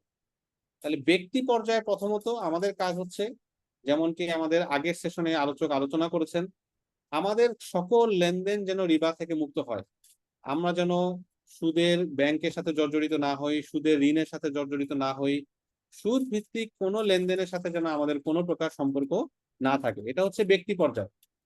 ব্যক্তি পর্যায়ে আমরা যখন প্রত্যেকে সচেতন হব, থেকে বিরত থাকবো, এটার সুফল দীর্ঘমেয়াদে গিয়ে রাষ্ট্র পাবে।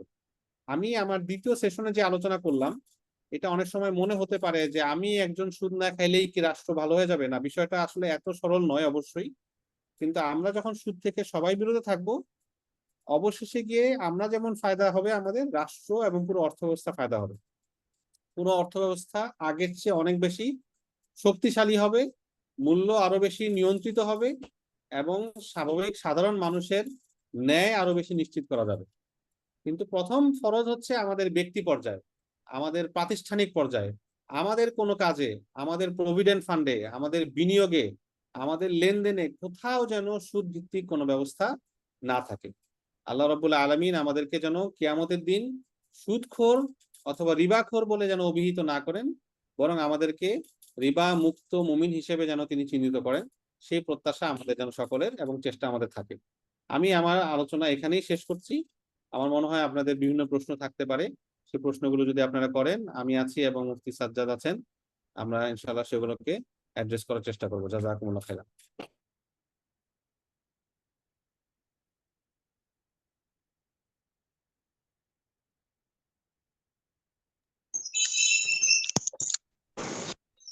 আসসালামু আলাইকুম।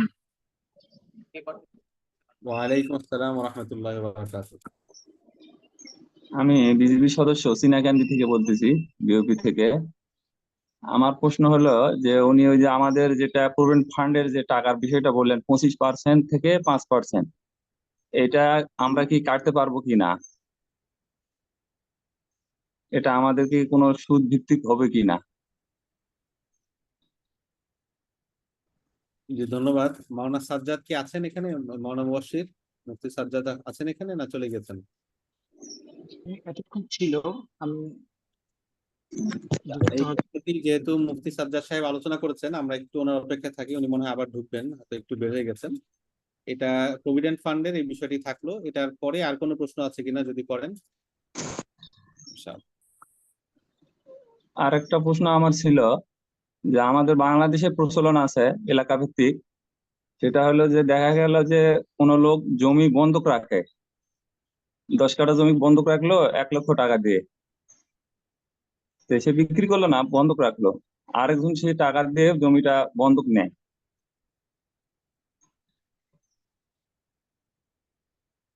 জি জি, বলেন, পুরো প্রশ্নটা বলেন। বন্ধক নেওয়ার পর দেখা গেল ওই লোক হয়তো দেখা গেল 1 বছরে 10,000 টাকা দিবে, জি, 10,000 টাকা দেয়, 1 বছর সে আবাদ সুবাদ করে, পরবর্তীতে যখন তার হাতে টাকা হয় ওই 1 লাখ টাকা ফেরত দেয়। এটা কি ইসলাম ভিত্তিক জায়েজ হবে কিনা? জি, অত্যন্ত সুন্দর প্রশ্ন। বন্ধকের ক্ষেত্রে যিনি বন্ধক নিচ্ছেন, অর্থাৎ আমি আমি ধরেন ঋণ নিয়েছি, ঋণ নেওয়ার কারণে আমি আমার জমিটা বন্ধক রাখছি আপনার কাছে, তাহলে আপনি হচ্ছেন ঋণ দাতা আর আমি হলাম ঋণ গ্রহীতা। আমার জমি আপনার কাছে বন্ধক রাখলাম। এখন সঠিক। আপনি যখন বন্ধক নিলেন, আপনি এটাকে ব্যবহার করতে মৌলিকভাবে পারবেন না। 1 নম্বর বিষয়, যিনি বন্ধক নিচ্ছেন উনি সেই জমি কোনোভাবে ব্যবহার করতে পারবেন না। কোনো কারণে জন্য ওনার ব্যবহার করার প্রয়োজন হয়, তাহলে 2টা শর্ত। 1 নম্বর হচ্ছে আমি যে জমির মালিক, আমার কাছ থেকে সুস্পষ্ট অনুমতি নিতে হবে। 2 নম্বর হচ্ছে এই জমির যে আপনার ভাড়া, অন্যরা যে ভাড়া দেয় সেই ভাড়া পরিশোধ করতে হবে। কেন? কারণ জমি যদি আমি ভাড়া ছাড়া উপভোগ করি, ভোগ করি, তাহলে সেটাও এক ধরনের রিবা, এক ধরনের সুদ। আমি এই উপকারটা গ্রহণ করছি কিসের বিনিময়? ঋণ দেওয়ার বিনিময়। রাসূলুল্লাহ সাল্লাল্লাহু আলাইহি ওয়াসাল্লাম বলেছেন, কুল্লু ফারদিন জাররা নাফআন ফাহুয়া রিবা। যে ঋণ দেওয়ার বিনিময়ে কোনো উপকার সাধন করে, এই ঋণটাও সুদ বলে পরিগণিত হয়। তাহলে আমি যে জমিটা ব্যবহার করছি বিনামূল্যে, ফ্রি, এটা কিসের বিনিময়? এটা ঋণ দেওয়ার বিনিময়। ঋণের বিনিময়ে একটা অতিরিক্ত সুবিধা গ্রহণ করাটাও সুদ। এই জন্য আমরা যখন এই ধরনের বন্ধকের কাজ কারবার করব, তখন আমরা এই জমির ভাড়া হিসেবে একটা মূল্য নির্ধারণ করব, যেই মূল্যটা, যেই ভাড়াটা পরবর্তীতে ঋণ সেটেল করার সময় হয়তো কেটে নেওয়া হবে, অথবা প্রতি বছর বা প্রতি মাসে উনি আদায় করে দেবে, 2টার একটা। তো একেবারে যদি কোনো ভাড়া গ্রহণ না করা হয়, এটা ফ্রি দেওয়া হয়, এটাও আসলে সুদের অন্তর্ভুক্ত হয়ে যাবে। জমির ভাড়া পরিমাণ, ওই যে জমির খাজনার টাকা দিয়ে দিলে তো হচ্ছে, যেহেতু আমি জমিটা গ্রহণ করতেছি, খাজনা দিচ্ছি না মালিকের, মালিক থেকে খাজনা তো দিতে হবে, সেই হিসেবে খাজনার টাকা দিলে তো হয়ে যাচ্ছে।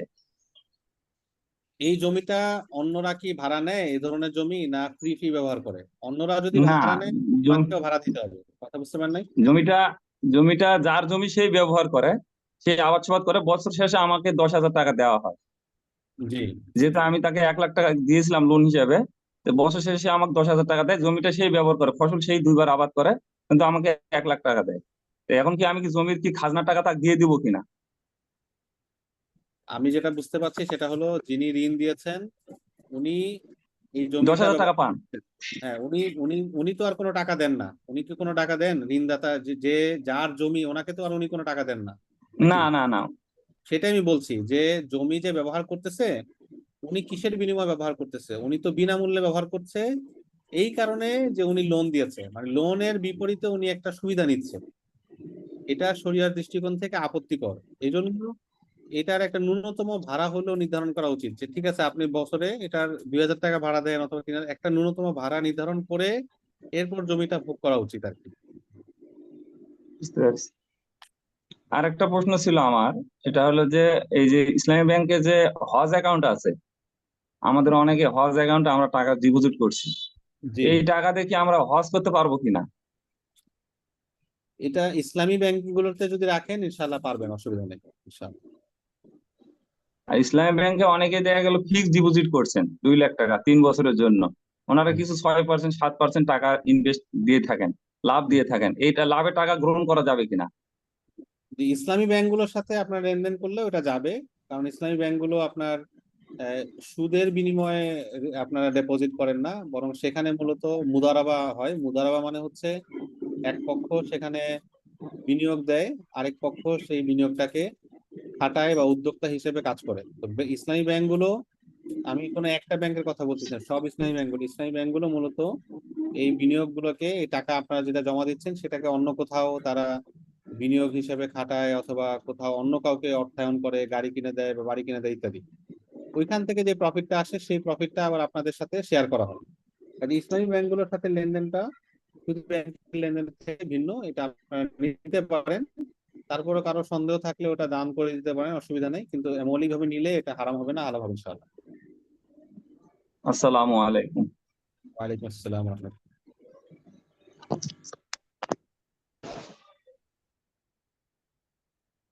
আপনাদের আর কারো কোনো যদি প্রশ্ন থাকে বলতে পারেন ইনশাআল্লাহ।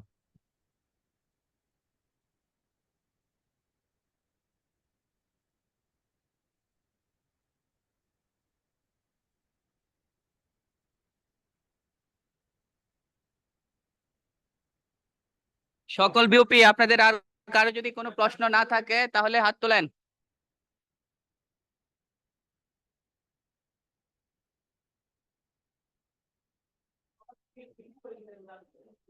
জি, আসসালামু আলাইকুম। আমাদের তরফ থেকে আর কোনো প্রশ্ন নাই। আচ্ছা, শুক্রিয়া। আমাদের প্রভিডেন্ট ফান্ড নিয়ে যে প্রশ্নটি ছিল, মুফতি সাজ্জাদ সাহেব এই মুহূর্তে এসেছেন মনে হয়। মুফতি সাজ্জাদ সাহেব, আপনি আছেন? আমার কথা যদি শুনতে পান একটু মাইকটা জি জি জি সাহেব, আমি শুনতে পাচ্ছি।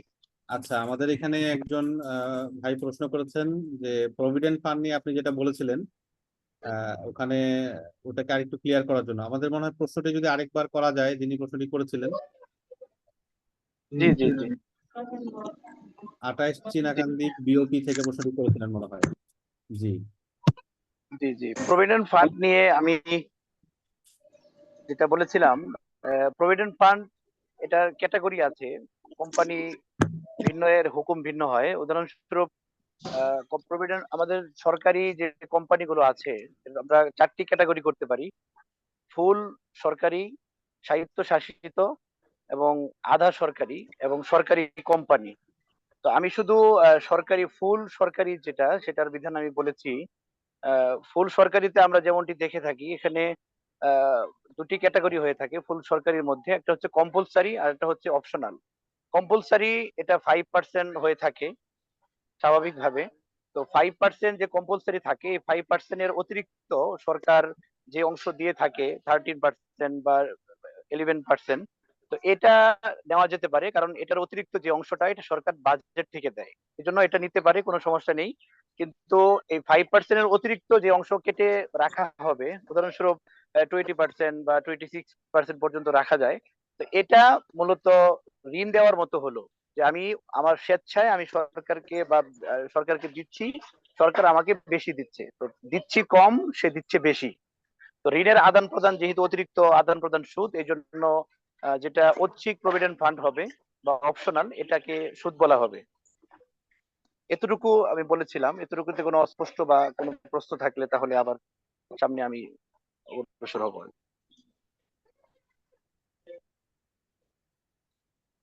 আমার প্রশ্ন আপনার কাছে স্পষ্ট হয়েছে? হ্যাঁ, আমার প্রশ্নটা বুঝতে পারছি যে 5% উপরে আমরা কাটতে পারবো না, বুঝতে পারছি আর কি। 5% উপরে কাটলে ওটা আমাদের সুদ হিসেবে গণ্য হবে। হ্যাঁ, যেটা মুফতি সাহেব বলছেন, আপনি রাখতে পারেন, কিন্তু এটার বিনিময়ে অতিরিক্ত নিতে পারবেন না আর কি। মানে আপনাকে যদি অতিরিক্ত যেটা দেয়া হবে ওইটা না, আপনার যে মূল প্রিন্সিপাল সেটা আপনি নিতে পারবেন না। এটাই মুফতি সাহেব বলার চেষ্টা করছেন। জি জি জি। আসসালামু আলাইকুম। ওয়ালাইকুম আসসালাম রহমতুল্লাহ। আপনাদের আর কারো কোনো প্রশ্ন আছে? এর আগে অবশ্য হাত তুলেছেন অলরেডি, প্রশ্ন নেই। আবার একটু জিজ্ঞাসা করছি, আর কারো কোনো যদি প্রশ্ন থাকে।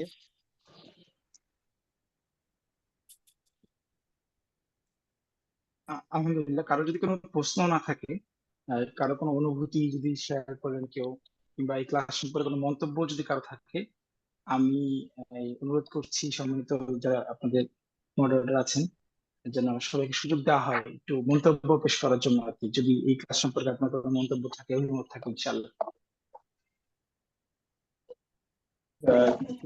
দুই একজন যদি বলতে।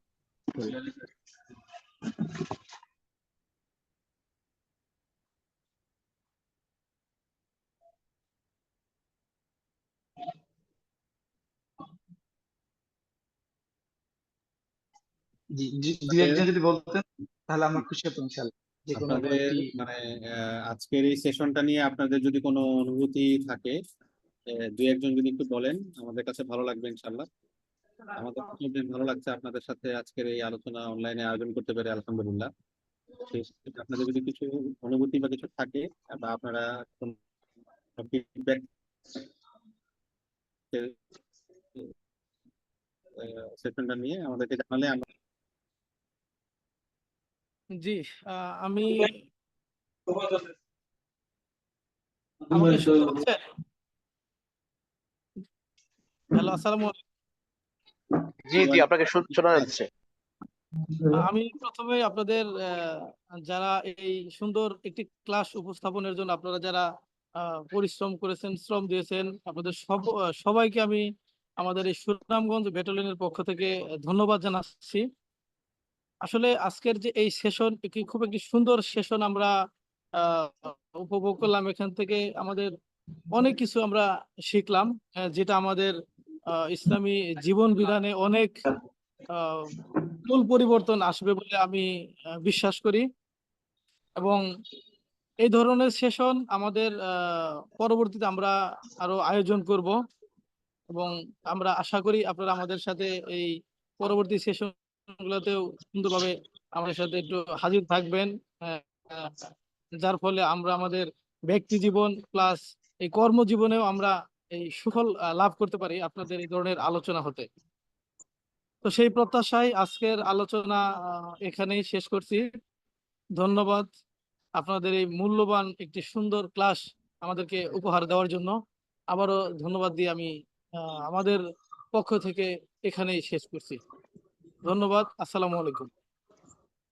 সুপ্রিয়া, অনেক ধন্যবাদ আপনাদেরকে। আমরাও আপনাদেরকে অনেক ধন্যবাদ জানাচ্ছি। আপনারা সকলে এই সেশনে অত্যন্ত মনোযোগের সাথে যুক্ত হয়েছেন এবং আপনাদের যে কাজ, সে কাজের জন্য আমরা আপনাদেরকে ধন্যবাদ জানাতে চাই। আপনারা অত্যন্ত গুরুত্বপূর্ণ কাজ করছেন বাংলাদেশ রাষ্ট্রের জন্য।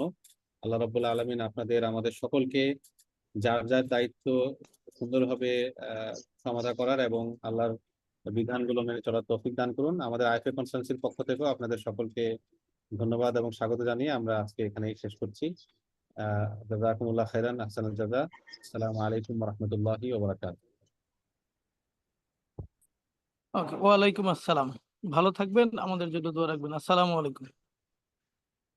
ওয়া আলাইকুম আসসালাম।